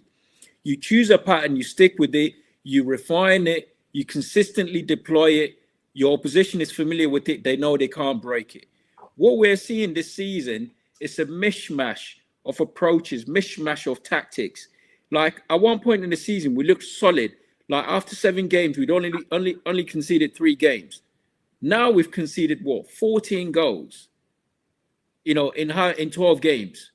So the reason why our defensive record even looks mildly acceptable is because of the good defensive record we had in the first couple of games. So I'm genuinely concerned about the philosophy that the manager is deploying. It's not making us defensively strong. We haven't got a natural goal scorer. Do you get what I'm saying? We haven't got a natural goal scorer that's going to outscore City. City are going to comfortably outscore us by the end of the season if they keep Haaland fit. And at the moment, the defensive record is starting to narrow. There's only 3 goals between us and City at the moment. For our negative tactics, that's not good enough. If the way Arteta is playing, we should have conceded at most half of the goals we've conceded. So this is the problem I'm having. He's not picking a struggle. He's not attacking. He's defending, but his defensive record is not good enough for a title-winning team. He's not playing possession football because the opposition are pressing us into mistakes, right? We are getting involved in these games. We're gifting teams, a lot of opportunities. So when you look at us, we haven't really got any unique selling product that would make us actually outright title favorites, apart from the fact that we're top of the table. Do you get what I'm saying? So it really worries me. I think the manager's philosophy, and also one thing that I noticed, his philosophy is a cup competition philosophy. It's a cup style philosophy. That's when we played Palace in the League Cup. It went to penalties. If that was, like somebody said, if that was a League Cup game, that would have been points shared, right? So he's deploying cup competition tactics to try and win the league. So even though I think the Premier League is an easier competition given the depth of our squad, this manager is probably going to have a better chance winning one of the cups because of his philosophy and the way he plays, right? We can bore our way to death in a 1-1 draw. It looks like we practice penalties. You can see it against Palace. So it looks like we're ready to play penalties when it comes down to it. So I don't know. I'm genuinely not convinced that the tactics and the philosophy is a league-winning philosophy. It might win a cup competition, But I think Pep would see this, and there's no way we're going to go to Man City. Just look at the last couple of years, right? Liverpool, when they won the league title, they've gone to City and spanked them. When City have won the title, they've gone to Liverpool and spanked them. When have we gone to either of Liverpool or City and beaten them comfortably when we're in the title race? It's never happened. Even though we've beaten them at home, the real litmus test is for you to go to the opposition's backyard and beat them comfortably. We've never done that under Arteta because he's too cautious. And that City game is delicately balanced. Is that fixture, right, is positioned so strategically that if we lose that game, chances are out goes our title as well. We're going to have to go to City and beat them comfortably. I'm not saying, go 1-0 up and try and defend for your lives, which is what Arteta is likely going to do. If that was when Liverpool were, leading the league table last season, they went to City and really butchered them. Can you really see Arsenal doing that? No. And we've done that. We've done that before. We've done that last season. We've done that the season before, where we were holding on to a 1-0, 2-1 lead. Do you know what I'm saying? What you said about half volley, what you said about the philosophy of Arteta being the problem. Like, me and you fully agree with that. 100%. I agree, because it's holding this team back, and it's holding this football club back from progressing. And like I've echoed for the longest, especially in this stream, it's just like there's not much that he needs to do to even. I'm asking him to tweak it. I'm not even asking him to change it. I think personally he should, but in order for us to win in the league, rather than playing like you mentioned, cup style tactics with his philosophy, his style of play is more suited to the cups, which is why I believe, we get to the final, we have a good chance of winning it. Now, are we favourites? No. Can anything happen? Absolutely. In any cup competition, of course. But for me, and I wanted to bring this up as well, big up Jamboy, and this is a great fucking comment. Big up Jamboy. Big up Jamboy. Yeah, big up Jamboy each and every single time. January is the month that will separate the men from the boys. January could be a pivotal point, for either Arsenal or Man City. Will be a pivotal point. Not could, it will, for both sides. Yeah.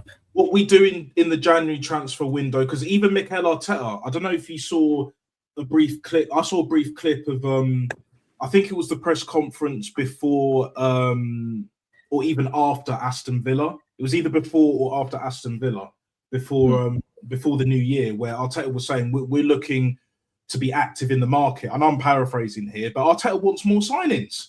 No. Arteta wants more signings. Do you know what I'm saying? Like, he's going to spend another billion. It could be another trophy this season. Do you know what Arteta reminds me of? Just very quickly, Kwasi. Do you know what Arteta reminds me of? Yeah.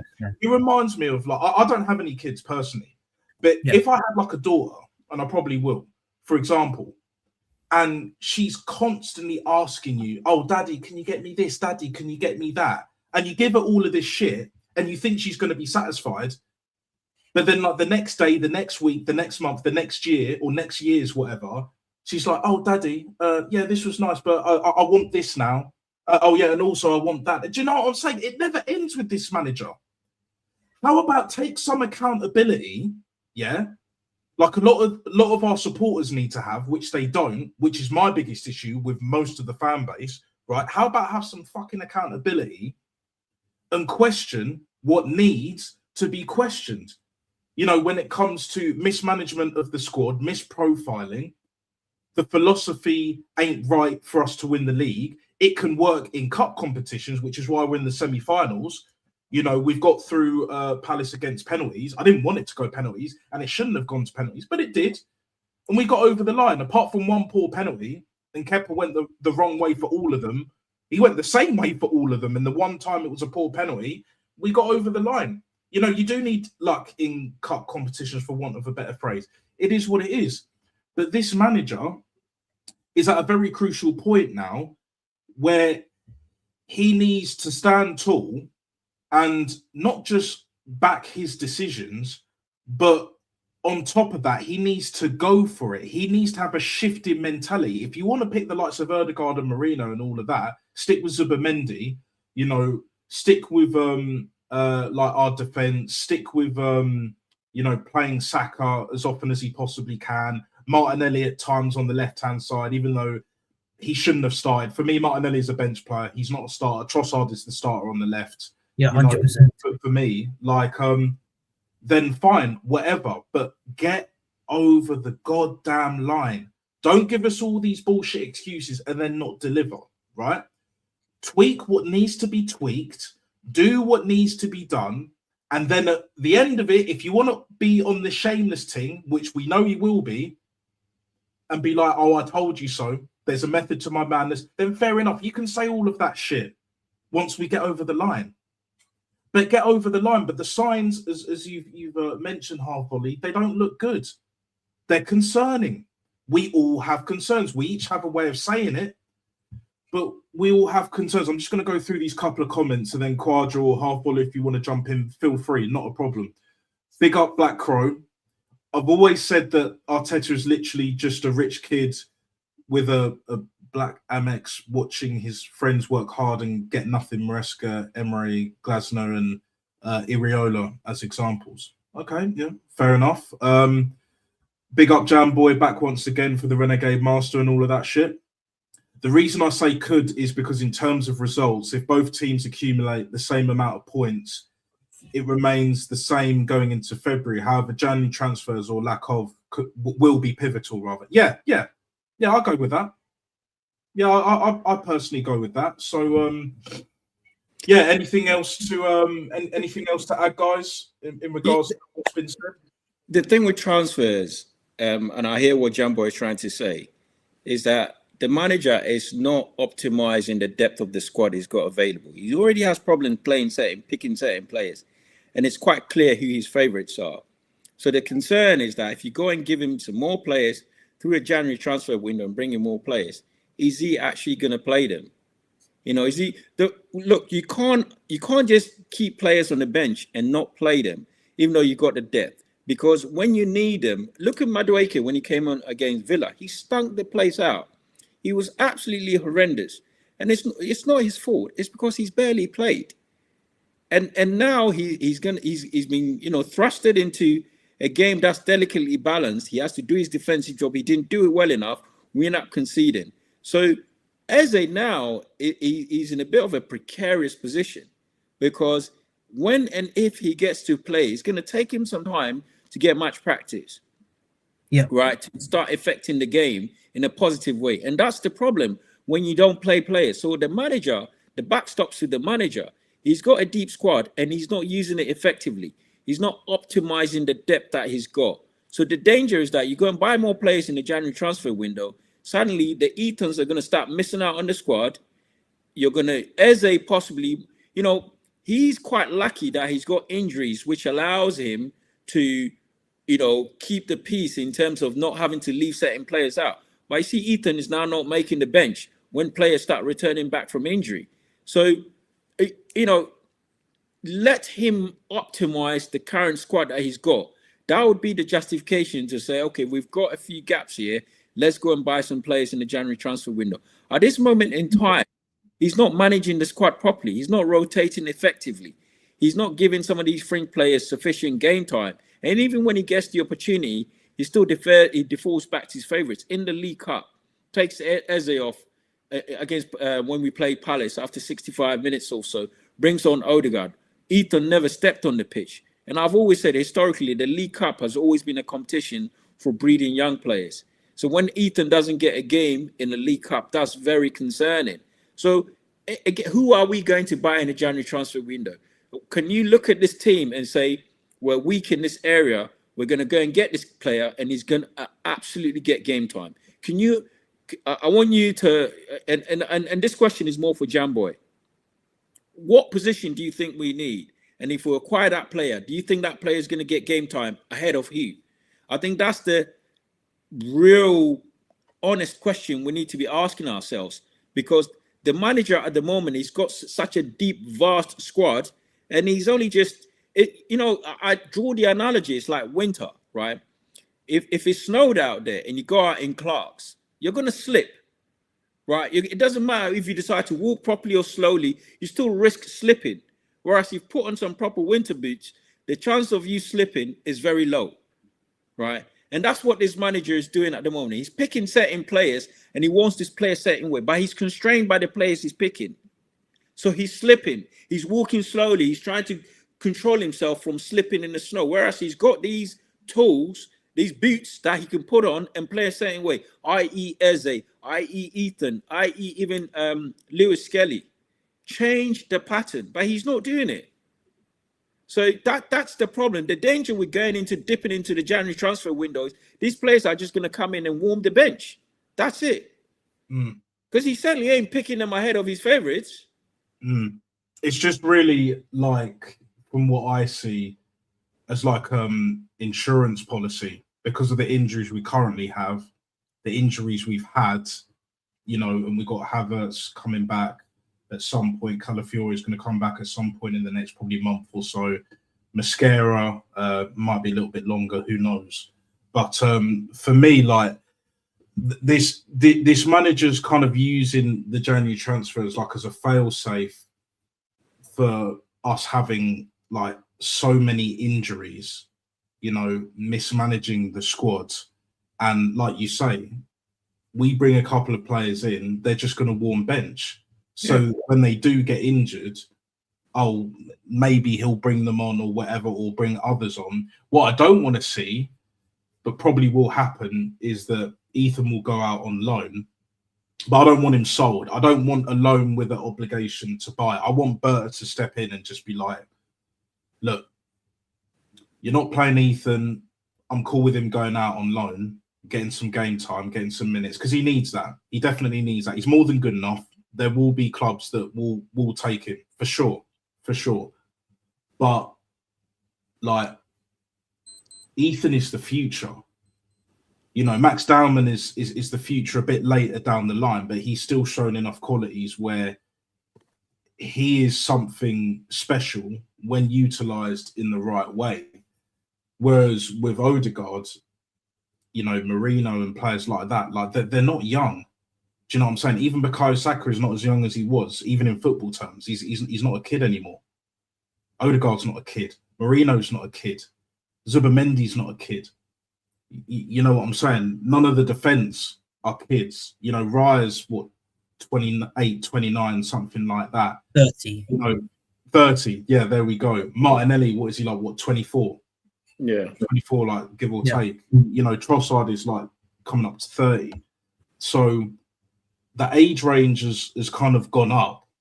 So we've got a bit of experience, but it's not, you know, winning experience.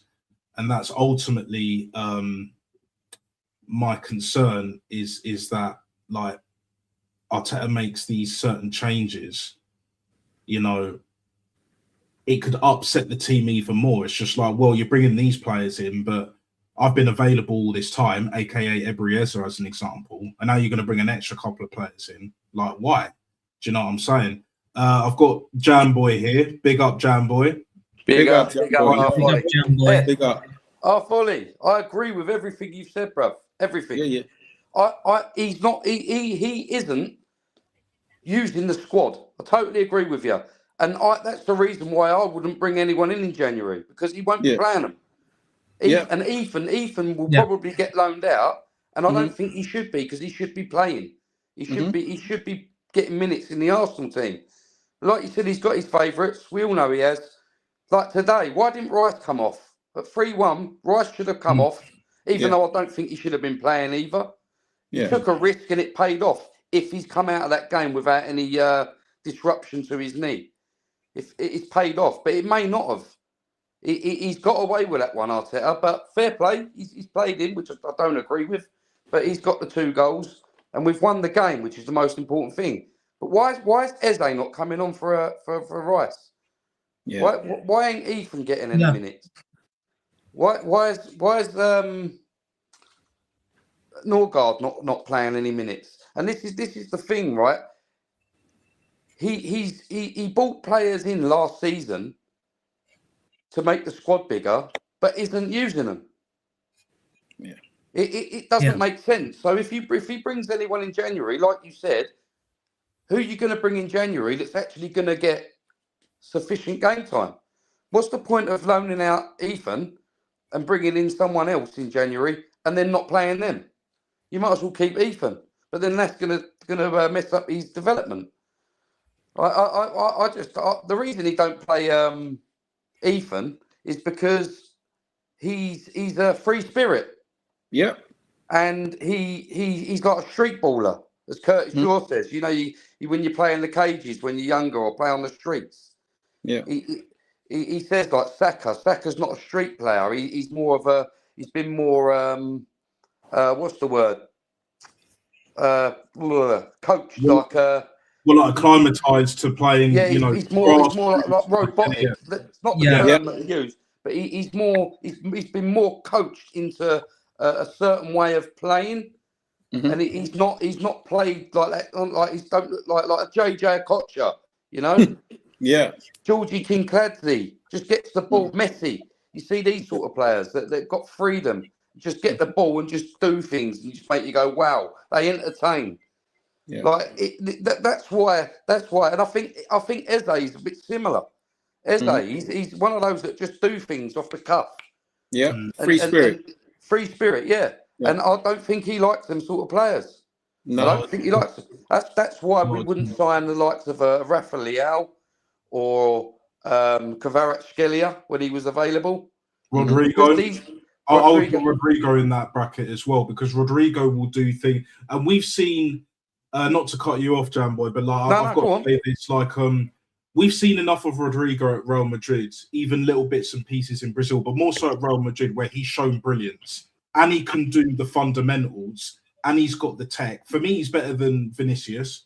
He's better than Mbappe. Technically, yeah, he won't get the GA, especially with what Mbappe is getting now this season at Real Madrid. But what Rodrigo brings, he brings quality, and he's almost kind of like a throwback to good Brazilian players that didn't quite make it in like the 06 team or the 02 team, because obviously you're competing with Ronaldo, the real Ronaldo, and Rivaldo and the Ronaldinhos, and do you know what I'm saying? Even like the Gilberto Silvas and all of that, like them caliber of players, like they're some of the best players we've ever fucking seen. You know, like what you said about like Eberezer and Ethan, like how they're street ballers. They're proper players. Arteta, I've always had this issue with him as well. Just a huge list of things that I have an issue with this manager. Any manager, any coach, and I'll take this as far as like DOF, technical director, that has an issue with technical players, especially in this day and age, I have an issue with fundamentally. Now, if you want to be set in your system and you live and die by that system, that's one thing. But this system, even the way Arteta has been utilising it for so long, bar that 22-23 season, you need Ebery Ezers. You need Ethan Nwanery's. You need Max Dowman. You need the playmakers. Skilliers. You need players where things aren't going well, the system ain't systeming, and you need that match winners. He's relying on Declan Rice at the moment. For individual brilliance, because Saka ain't doing it no more. He hasn't been doing it for a while. Yeah, he got an assist today, cool, whatever. But he ain't been performing. He ain't been doing that. How many times, even when he came on tonight, where got close to the edge of their box, you know, he's kind of strafing with the ball. We all know what he's gonna do. He's gonna cut inside and slap it. But the trouble is, you're not Iron Robin, mate, and you never will be. With all due respect, and I like Saka, I think he's a good player. I'm not saying he's shit, but you're not at that level. And he's trying way too hard to play himself in form. I'm actually glad he didn't start today. Okay, he got 30 minutes, 25. Cool. That should have been happening more often. But the problem is he's been burnt out so much. He's got so predictable. He's lost a couple of yards of pace at the very least. And his shooting boots have been going missing. We know he's got the capabilities of slapping it outside the box, 25 yards, give or take. But we haven't been seeing it. We haven't been seeing it. And Andrea Berta, is clearly making that point, and Arteta's just flat out rejecting it. He's just like, I don't care if you bought Eberezer in. I don't care if you bought Victor Gyökeres. Whether you rate him or not, he scored the goals, whatever. I don't care if you've bought Madueke in. I'm doing it with my players. I'm doing it my way or no way. And that only works when you get over the line. Like how Pep thinks, like what Pep does. Klopp to a certain degree before. Other managers, you know, Fergie's, etc. But when you haven't got over the line, it becomes an issue. Players start to fall out. Players start asking too many questions. We as fans are asking too many. Half volley, you've probably asked more questions about this manager than I ever thought you ever would, to be fair. But it's justified. You're just seeing it for how it is. I've always had these questions. You've always had these questions, Jamboy. Say what you see. Say what you see.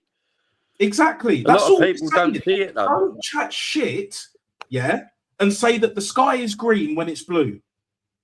Don't say that the sun is red, bright red, like the red that you see here, you know, hit them likes and subs up on the road to 100, you know what I'm saying? When the sun is actually bright yellow.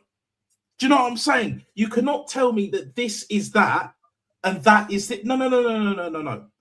My eyes don't lie. I know what I'm seeing. I don't need Specsavers, mate, thankfully. But, like, I have yet to see, other than one season, this manager actually consistently play free-flowing attacking football when we have the ball. When we don't have the ball, he can park the bus all he likes. He can do the Jose thing. He can do the Conte thing to a degree. That's fine. Primetime Jose was parking the bus, but when they had the ball, they were moving crazy. Do you know what I'm saying? But like you said earlier, half volley,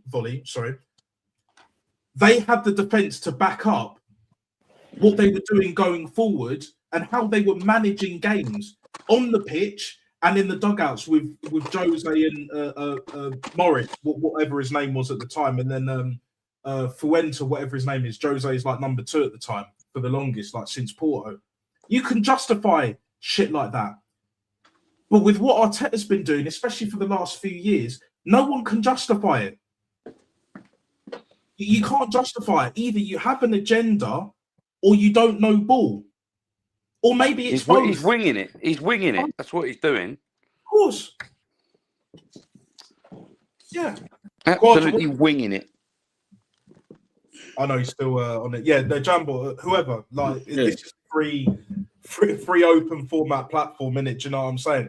Anyone else have any like other views or whatever? Because I'll probably be wrapping up in the next sort of 10 minutes or so, give or take. I know you jumped on a bit later, Jamboy. That's all good. But like, actually, you know what? I'll pose this question to all you guys here, and even in the chat as well. Like, we've got Liverpool coming up on Thursday night. There's something wrong with the mic. Someone's mic is the problem. Yeah, I think it might be you, Jamboy. Hang on, let me just one Yeah, sec. if you got YouTube in the background, just mute it. Yeah. I'll just turn. Can you hear me all right? Yeah. Yeah, I think Mute YouTube. If you got YouTube in the background, mute YouTube. Mute it. Yeah, mute YouTube, and then you'd be all right.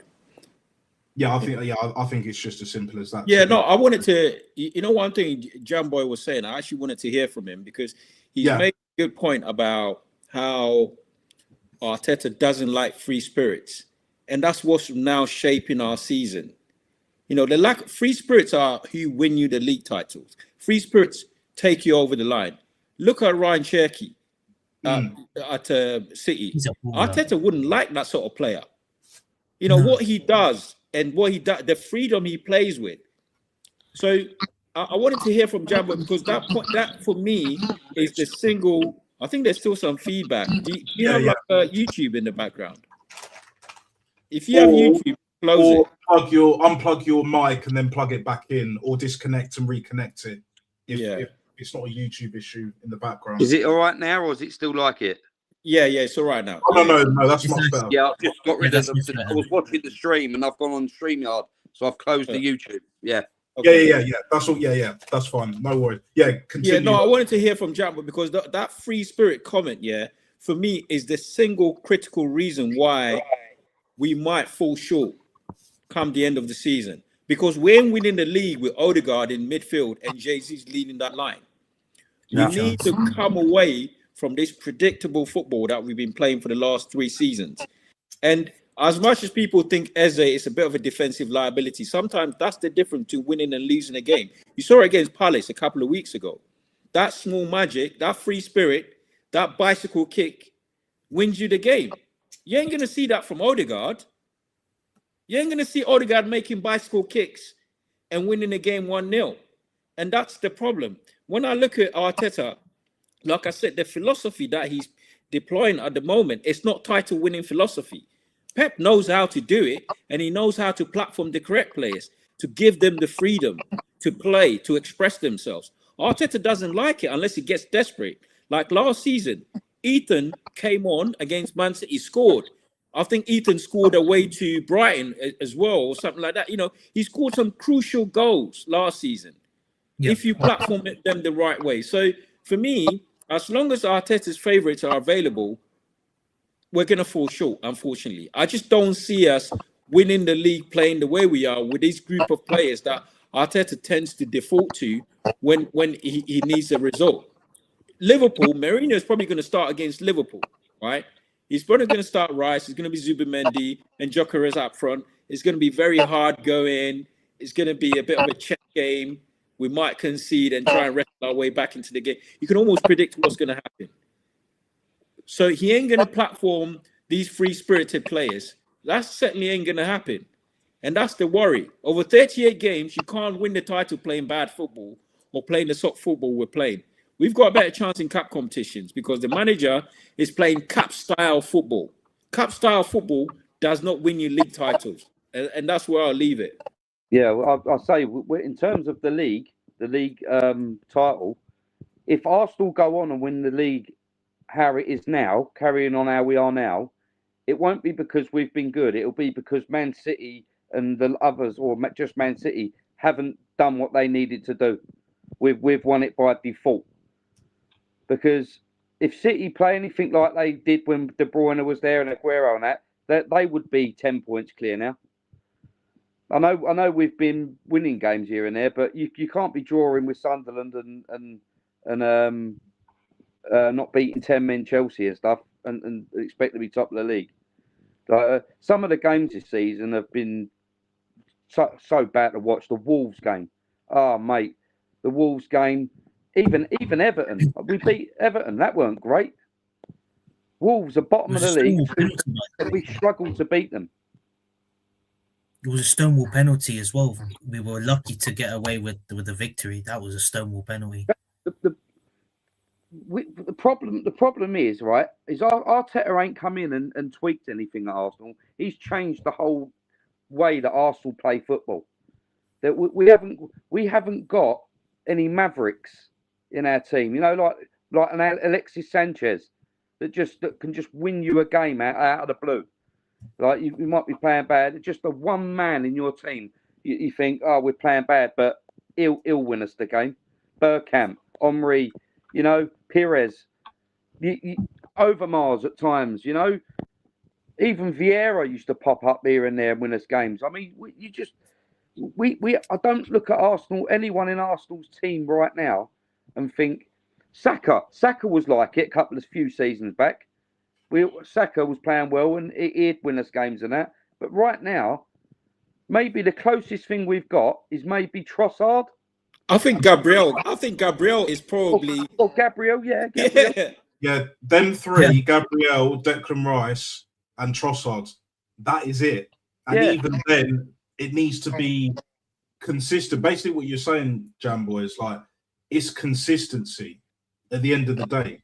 Consistency wins you titles. Yes, defense wins championships, but goals win you games. And what does that equal? Consistency. We have to be consistently not just winning games, but performing. You know, we can't be relying on Declan Rice scoring a couple of proper solid goals week in, week out. He hasn't scored that many goals, but we should. That's not what we bought him in for. Okay, it's great he scores more goals. Yeah. Raises the profile on that. The thing is, right, the reason, right, we're top of the league, right? And the results of the season so far you'll hear like pundits saying, "Oh, Arsenal have been brilliant this year because we're top." I mean, are these watching the same games as I am? It's We haven't PR. been brilliant. We ain't been brilliant at all. We've probably played good in 3 games this season, where I've watched the game and come away and thought, yeah, we battered them. We was good, really good today. 3 games. I mean, like, who did we play well against? We played Villa was half. I'd say Tottenham. Tottenham, we were good against. Performance. Atletico, you could say, like we beat them 4-0. Bayern Munich. Bayern Munich probably been the best game. Yeah. But other than that, I can't think of any other games. Oh, Nottingham Forest, we beat them 3-0. That was half decent. So how many games have we played this season so far? We played 20 in the league. We've played in cup games and we've played Champions Leagues. Yeah, we've probably played like 30, 35 games in total. 30 games. What? We've played really well in 5. In all competitions. And they're saying that we've been brilliant so far this season. I mean, the points. This is why I don't like stats. Stats. I'm not a stats person. I don't care if someone gets 2 assists, 3 assists in one game. If they're 2-yard passes to another player and he bangs it in the top corner, because that's what it seems to be judged on now. And we're in a false sense of security in terms of players and how good they are now to how good they used to be. Stats back in the day, they weren't really brought up. It was more of who scored the goals and how they scored them and what technique they used. And you use your eyes to watch football matches. Now it seems to be like, if you don't watch a football match, you look at the stats, and that tells you who played well by who got us what assists and who scored what goals. And it's just not. It's like a different world of football from when I was younger. It's strange. Like Saka gets a lot of assists, or did. He ain't got many this season, but he with his stats and goals, a lot of them were tap-ins and short passes. They're not like through the eye of a needle. Yeah, set pieces. They're not through the eye of a needle passes like De Bruyne or Ozil sort of assists. They're passes that we could do. You know, no disrespect if anyone's really good at football in the chat or on the panel, but I mean, like, you know what I mean? Your nan could pass the ball like to them. One of them, right? One of them. Who was it? The goalkeeper. A goalkeeper kicked the ball out to the right, to the right back, and he ran all the way down the pitch and he scored. And the keeper got an assist for it. Yeah, I mean, what is this? Did you see? Like, I noticed that they've got a new stat. XG I can't fucking stand for obvious reasons. Nonsense. Like, they've got a new stat apparently called high pressures, which I'm guessing is basically where how many times some like an individual player, whatever, presses the ball each action. Do you know what I'm saying? Don't tell me. Give me the ump. You give me the ump. Don't. But like at the same time, why is there a stat for it? I don't need that stat to see that Bournemouth were high pressing us all game. They did. I thought they were going to sit back. To be fair, I got that wrong. Fair enough. Because Iriola, he has his own way of playing, and Liverpool, we know they're definitely not going to sit back. Because that's not how they play. They've never done that. They haven't done that for years. They've never sat back for years, even in big games, for a good like 15 years or so, give or take. So for me, like, and I want to end it on this. I'm going to wrap it up. Yeah. I want to ask you guys this question. Yeah. So with Liverpool coming up on Thursday night, how do you think the game is ultimately going to go? And also, if you want, give a score prediction. I'm going to start with Quadra. What do you think, brother?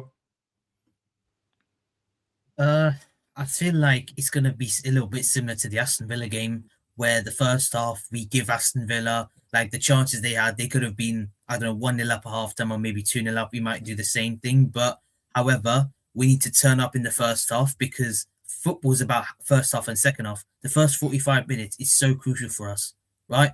We need to turn up in those games. You don't know. Liverpool may turn up. I still think we'll beat Liverpool. However, we need to turn up in these games, right?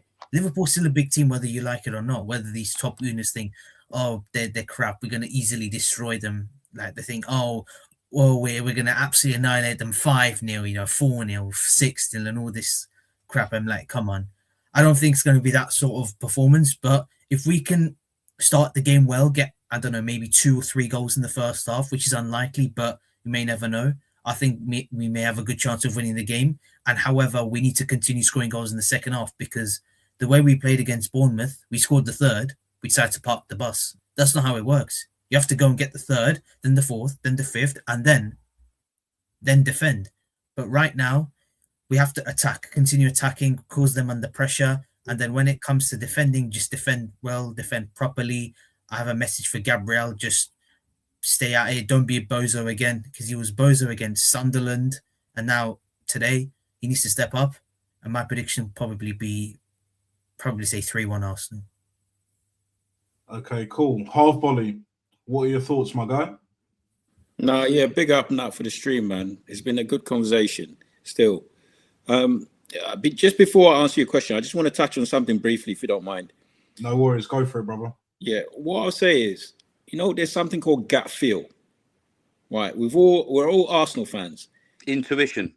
Yeah, and when you see a title-winning team, and you've got a title-winning manager, and it's all aligned, it's synchronized, and you think, yeah, we've got it. I don't feel that way, and I'm sure most of you don't.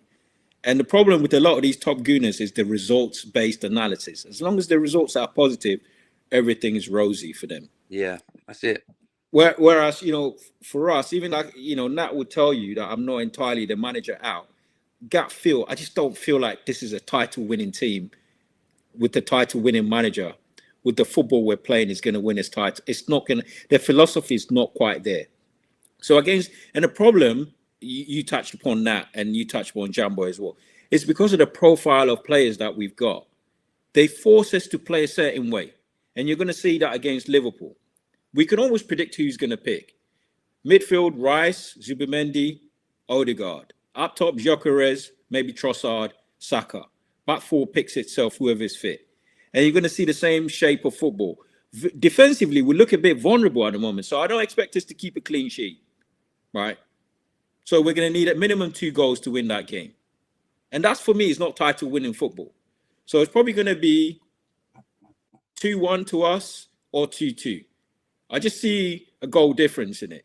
I just gut feel, like I said, gut feeling. I just don't feel like this is good enough to win us the title. Maybe a cup. Yeah. But gut feel, yeah. Yeah, no, fair enough. Fair enough, man. Jamboy, what are your thoughts? Yeah, I see what Arthur's saying. I do think this squad under different management, maybe with an attacking manager with this back four, would be good enough to win titles. I think it's the personnel in terms of the management that's the problem. I don't think it's necessarily the players. I know you didn't say that, Arthur, but you probably say that the team is good enough, the squad. It's just like where it's not being rotated correctly, and that's picking up loads of injuries. And he injures the players, to them he's forced to play other players. But in terms of Arteta, right, when it comes to games like Liverpool, even Man United, they've fell off a cliff.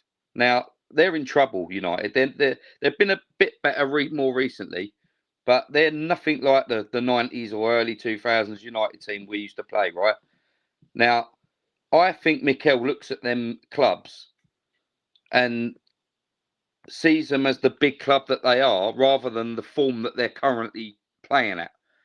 So he's going to play Liverpool, and he's going to be very cautious because it's Liverpool. Whereas he don't see them for how they're currently playing. Liverpool are a mess at the moment.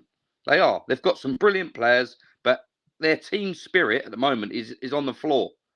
He needs to like back when we played them at Anfield, they were there for the taking, and he went there locked up and tried to just come away with a draw, and it backfired. So he tried not to lose the game, whereas he should have been going there to try and win.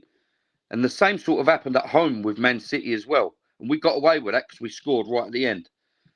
I think he's going to go into that game and potentially try not to lose again at home to Liverpool and try and nick it on the counter or try and nick it from a set piece. Go 1-0 up and try and hold on to that lead. Whereas he needs to go into that game against Liverpool and treat them as almost as if they're like a Brentford or a Sunderland, and just tell them to go out and play and go for the win. It all comes from the manager's instructions. Don't be surprised if Liverpool, if when we play Liverpool, we make them look like Liverpool of last year, because we're not doing what we should do, and we're more worried about them, and they end up, you know what I mean. We can end up making Liverpool look a lot better than they've been this year, and a lot better than they currently are. We need to go out there and do our job and take care of business. I honestly, I don't know. I don't know. Liverpool are one of them. When it comes to playing Liverpool, it never. It wouldn't surprise me if it's a draw, to be honest with you. But the way they've been playing and the way we've played in certain games in certain halves of the football match, but not all of it. If we play like we did the second half against Villa, we beat them. And I'd say, 3-1, like Khwaja. But I've got a feeling it's going to be a 1-1 draw. Yeah, fair enough. Fair enough, Jamboy. I think for me, I kind of echo what, to be fair, for the most part, what all of you guys are saying, but especially Half Volley and Jamboy, where he's going to revert back to type. You know, he sees this Liverpool side as the Liverpool of old, like the heritage. Same with Man United. Yeah, it goes by the name of the club rather than. We should have slapped them 4, 5, 6-0. Even Tottenham have done it in the last like five odd years, but we've never done that.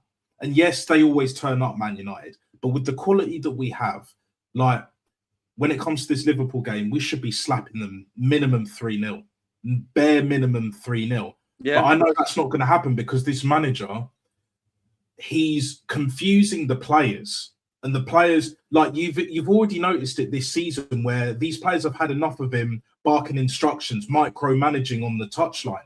It's affecting them. It doesn't matter what level you play at. No player wants to hear the manager's instructions, but no player wants to hear the manager's instructions throughout the game. Even if you're playing shit, they definitely don't want to hear that.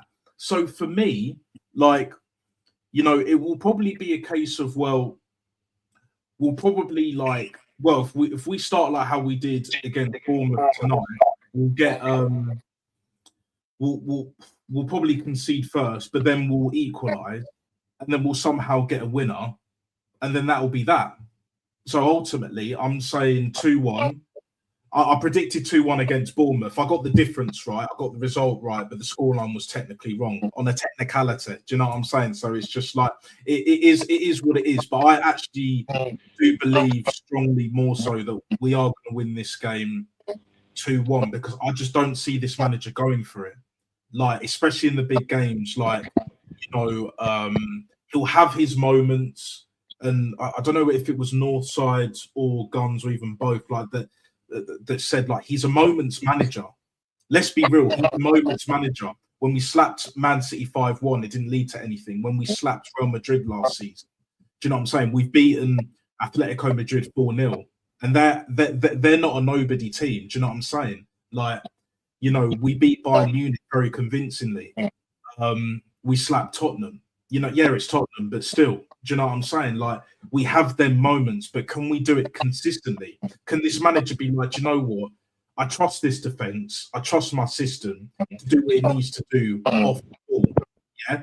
When in possession with the ball, go out and do your thing. Do you know what I'm saying? Go slap a team 3, 4, 5, 6-0, whoever we play, and look at where they're at rather than the heritage. Do you know what I'm saying? Yes, I'm not saying go gun ho, but if you believe in these players like you say you do, if you're great with the team like you say you are, you trust in your system, you trust your players, your favourites and all of that, why don't you trust them enough to get it done and not micromanage? Just chill in the dugout like Pep does sometimes. like what Klopp was doing sometimes, or he just stand there, just observing. Do you know what I'm saying? What Unai Emery does. Yeah, I know he's kind of lost his shit a little bit more this season, but look, it is what it is. Like what Arsene Wenger used to do. Just just sit back and just let it unfold.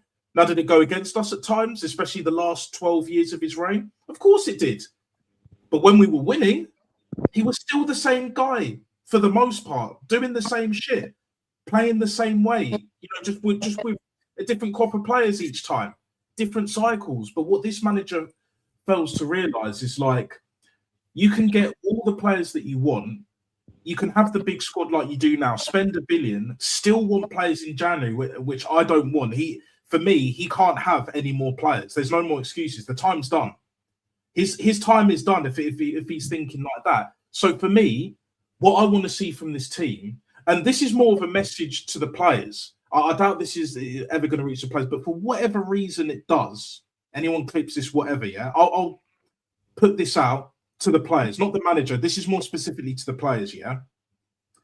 Go out there on Thursday night, on the ball especially, off the ball, the system, it works. Yes, we're leaking a few more goals. It is what it is. But on the ball, fuck what the manager thinks and play your football.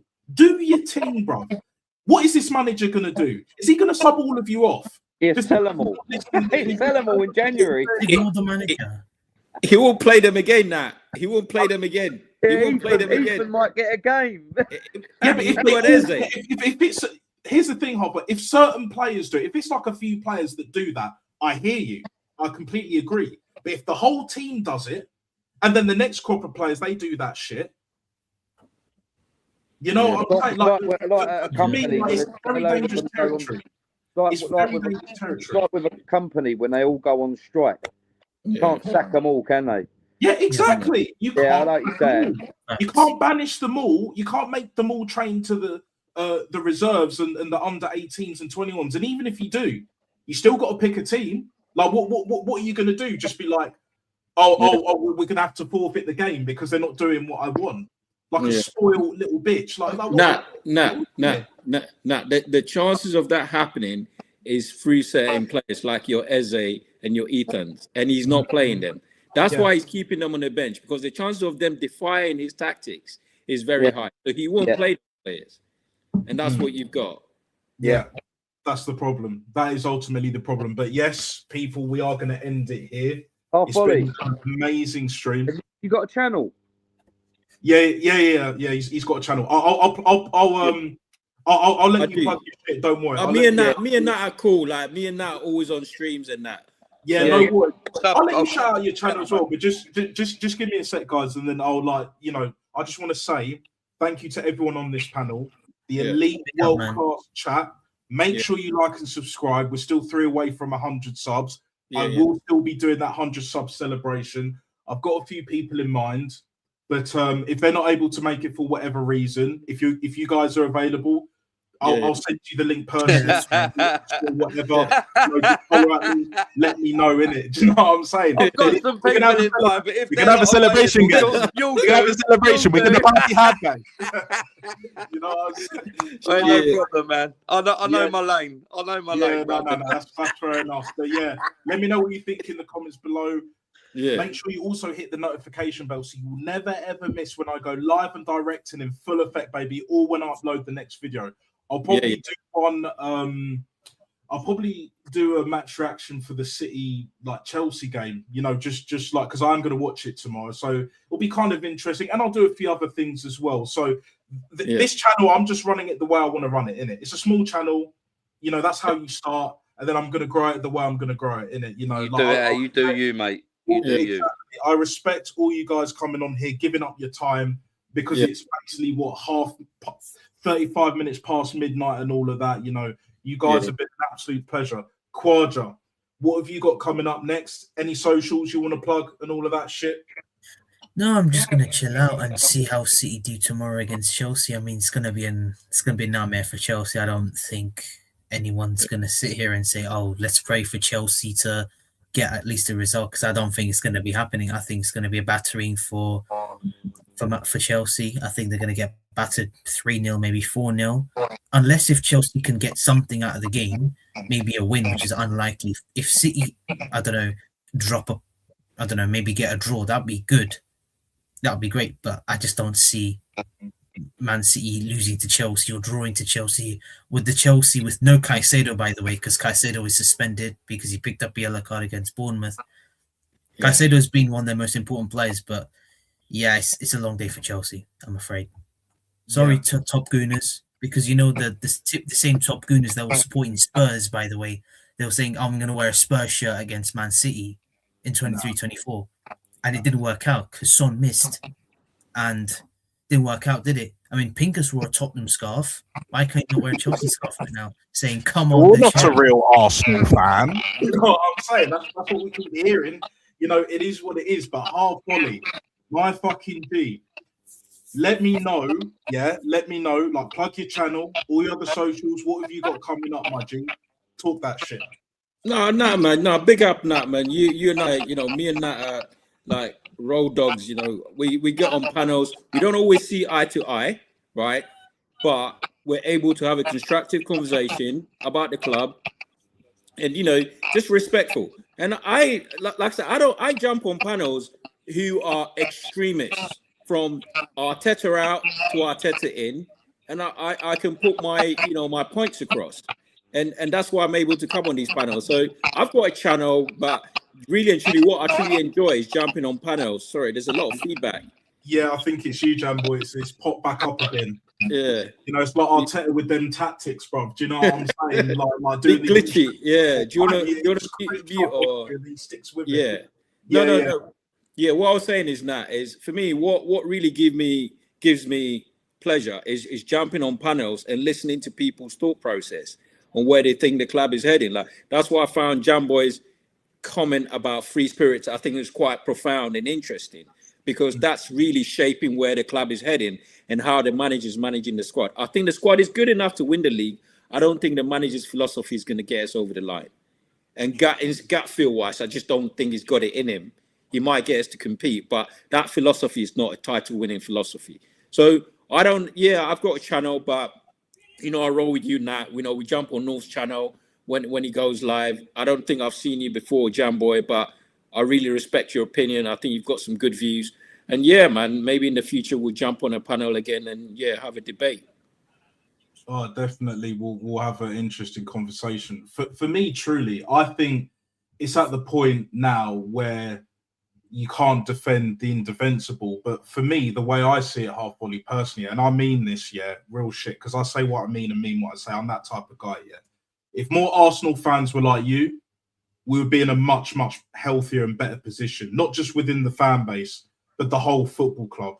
But the problem is there's too many on either side, but especially, I would say personally, in my opinion, more towards the manager, because at least the ones that never really rated the manager, shouldn't have got the job, wanted him out, whatever. It's just like, yes, it can get a bit too personal with the whole Wenger and Wenger out and all of that. I was at one point where I was livid, but I never went as personal as certain other people did, where they made it way too personal with Wenger. It's like, get out of the country and shit like that.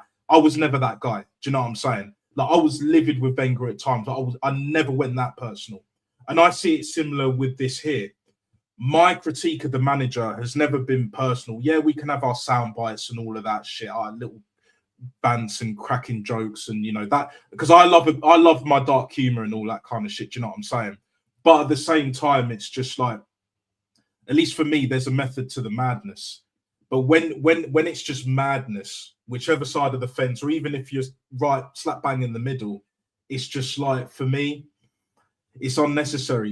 Keep it respectful, and that's why you'll always be welcome on my channel, Half Volley. You will always be welcome, because we'll have great conversations. We could debate a few things here and there, but to be honest, with the way you've been talking, brother, I don't think there's really any room for debate. Do you know what I'm saying? Unless this manager turns it around, then we can have that conversation. Or if he falls completely flat on his face, and then I could be like, yeah, well, we've been saying this the whole time, but to be honest, like, I just want this football club to win. I want this team to do what it set out to do. When they smashed down Highbury, they promised us success. And I'm holding them to that. Not just off the pitch. We've been mad successful off the pitch, but on the pitch. On the pitch. They didn't specify. I don't care. We want success on the pitch, rather. They know that. It's not just about off the pitch, it's on the pitch. Jamboy, my fucking G, what you got coming up, my brother? Plug the socials, all of that shit. Now, I've like you say, Ollie, you don't think you've seen me before, and I'm pretty new to the. Well, I wouldn't say I've got a channel, and I'm going to be doing sort of like old UK garage like DJing and sort of stuff, live streams on that eventually when I work out how to direct sound my music rather than have it like how it is now. So I want it to be sounding decent, you know. So I've got to work out how to do that, and I'll be doing live streams on that. In terms of streaming, I've been jumping on. I've been on Nats. I went on Nats New Year's Day. What was it? 12:30 or midnight, wasn't it? New Year's. Yeah. I've been on. I've got an Under the Lens coming up on Views on Friday at 12 o'clock. I've been on Shane's Bruised Banana. I've jumped on Aaron's a few times and Northsides and Rashid. I go on Rashid's quite often. With Nats on there quite a lot. So yeah, I'm here, there, and everywhere. I pretty much know quite a few of the people, and now I'm getting known. But I'm not really the most knowledgeable football fan in terms of how can I say it? I'm not good at explaining what I think. You know, like a lot of people, like Curtis and Shane, DJB, they explain things a lot better than I can. My vocabulary isn't great, you know. I'm quite intelligent, but I'm not the best speaker. But yeah, I'll get there. The more I do this sort of thing, the more comfortable and confident I get with it, because my confidence is shot. It has been for years. But yeah, I'm surprised I'm even doing this, to be honest. But we all surprise ourselves every now and then with things, and you've got to sometimes face your fears to try and overcome them, and that's what I'm doing with this sort of thing. So it's helping me in terms of social life outside, because I'm a bit of a hermit. I don't go out much. Don't like being around a lot of people. Yeah, I've not really got a social life, so but that was my decision. But yeah, I'm enjoying. I'm not a social media person either. This is the only thing I'm on. Don't like Facebook and TikTok and Twitter and all that. I don't really like any of it. And TikTok. But I've found a lot of friends that I can call friends on here that I talk to in chats. A lot of them I don't know what they look like, and sometimes it's the best way to be. But as I say, coming on stream, people know who I am or can see who I am, but I don't know what they look like. So I hope I don't go out one day and get my head smashed in. You know?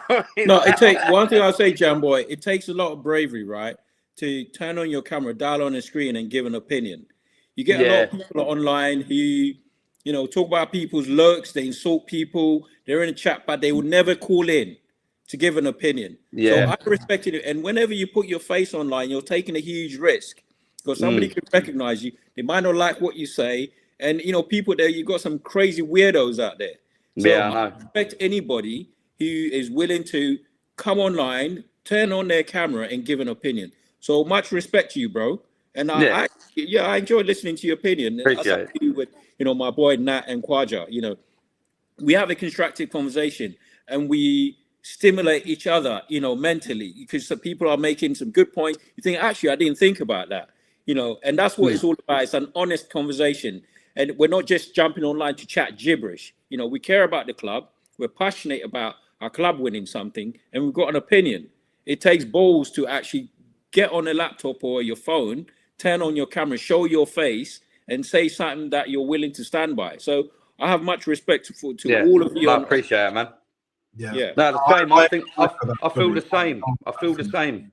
Anyone, even people that I don't agree with online, like, I don't know, Stricto or Christian or AFTV, all of them lot. I mean, I don't agree with them like 99% of the time. However, I do think to myself, fair play for them for doing that. And this was before I even come on the streams. I used to think that. I wish I could do that. So fair play to them, you know, because you do get a lot of hate and criticism. You do. And sometimes people are brutal with some of the things they say, and it can destroy people's like personalities, make them feel depressed and all sorts. So I get it. And yeah, that's why I'm surprised I'm doing this. I'm surprised. I've surprised myself. Yeah. But no, I appreciate the words, man. I appreciate it. Big up to you and big up to Nat and Kawaja, man. Yeah. The final thing I'll say before we completely wrap this up, I just wanted to say this as well. I echo what both you guys are saying, Jamboy and Half Volley, but even Kawaja, big up. Like for me, it's like it's not easy. It's not easy, even if you have all the time in the world to do it. Do you know what I'm saying? There's always going to be a few detractors. I've already had that setting up this channel, like making the content. I've had this account for a while, but actually making content, it's kind of been like years in the making. Do you know what I'm saying? Like I'm not a social guy myself. I don't go out that much because most of the time I go out, there's just too many fucking idiots I just don't want to deal with. And I'm a no tolerance kind of guy. Isolate yourself, yeah, in a way. But I mean what I say and say what I mean. Like, I don't have time for the foolishness. Like, if you don't like me, I'm not going to play this game of just like, pretend to like each other like they do at work and all them. That fucking, you know, work is work. Friends are friends. Family is family. Play is play and all of that shit. Do you know what I'm saying? You know, let's just see things for what they really are. Yeah, if you want to live your life, live your life. As long as you're not a complete cunt, then cool. But for me, it's just like I wanted to set up this channel because I wanted to put my views across and do it my own way. Now, I'm sure down the line it will lead to something and it will take a bit longer, even, you know, doing things more regularly. Because when I started doing this, I wasn't as regular as I am now. I'm streaming a lot more, I'm making a lot more, and I will be continuing to do that because I enjoy doing it. If I didn't enjoy it, I wouldn't do it. I'm not really much of a social media guy. Do you know what I'm saying? I don't know all the intricacies. I understand the algorithm a little bit, but not like, you know, I'm not no fucking expert or anything. I'm just like ad-libbing. I'm freestyling this shit. Yeah, just do you. Just do you. Yeah, do you know what I'm saying? Yeah, I do me. Like, the best thing you can be is yourself. Because if you try and be like everyone else, and even the guys you mentioned, the AFTV lot, the Christians, the Igals even, the strict, yeah, they can have their views. Of course they can. That was never the issue. My thing is just be consistent and don't be doing this whole, in my personal opinion, like living off of the rage bait and for the clicks and doing the trends rather than saying what you actually think. If you say what you actually think, I know there's things that we're not going to agree on. But the thing is, like I said earlier, and I stand by this, if more Arsenal fans were like Half Volley, the conversation would not only be better, the whole community would be better. Yeah. It doesn't need to be like these wars and all of this bullshit, like the unnecessary sort of like disrespect. I'm not saying it has to be boring, like watching Arteta week in, week out. We can have fun. We can enjoy ourselves. We can talk about, you know, whatever, even around football, like, because that's just how I roll. That's how I do it. But that's just me. I'm not the blueprint. I'm not the format. I'm not the formula. I do what works for me, and everyone should do what works for them. It's about critical thinking. It's about thinking for yourself. Yeah, critical thinking. Exactly that. The ultimate message is life is not meant to be easy, especially as a man. Like, you're not playing on easy mode. Do you know what I'm saying? We're playing on hard mode. We're playing on nightmare, ultimate difficulty, legendary mode. Do you know what I'm saying? You're going to have bumps in the road and all of that shit, right? You just have to deal with it. Monday morning, I've got to go work. I'm not going to bitch and moan and complain about it. It's got to be done. It's a necessary sacrifice. Bills have got to be paid.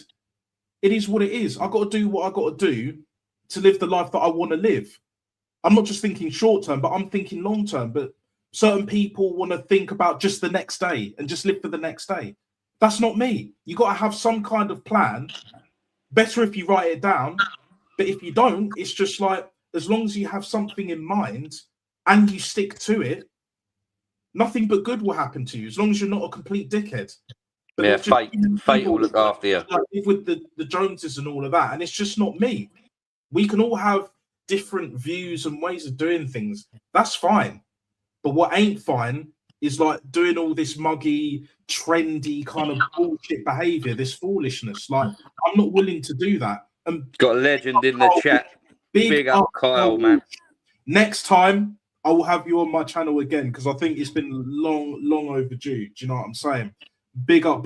Very, very close to 100 subs. So, yeah, thank you very much, guys. The passion in him is unreal, mate. Big up, chat. And I will up. see you guys. Up, next stream will probably be live match reaction for Liverpool. I don't know if it's going to be this long, but we'll sort something out. It's been nice chatting to you. Big up, man. For Man City, Chelsea tomorrow. So expect it at around, I'd say probably 9 p.m, give or take, roughly like tomorrow evening, basically. Let's just put it that way. Big up, Carl Walsh. Yes, cannot wait. Cannot fucking wait. More than you believe. The stream's gonna blow up. Yeah, you know, look, we will be there, guys. We will be there. Don't go anywhere. We will be there. Do you know what I'm saying? But yeah. You wanna go on Nesta stream, guys? You wanna go on Nesta stream, guys? Do you know what I'm saying, man? Like, before I get way too gassed and like fall over or anything like that, I will end it's been nice chatting to you guys. No, big up, man. I'll see you soon, yeah? See you guys next time. Peace out. Take it easy. Peace. Take it easy, man. Take care, guys. See ya.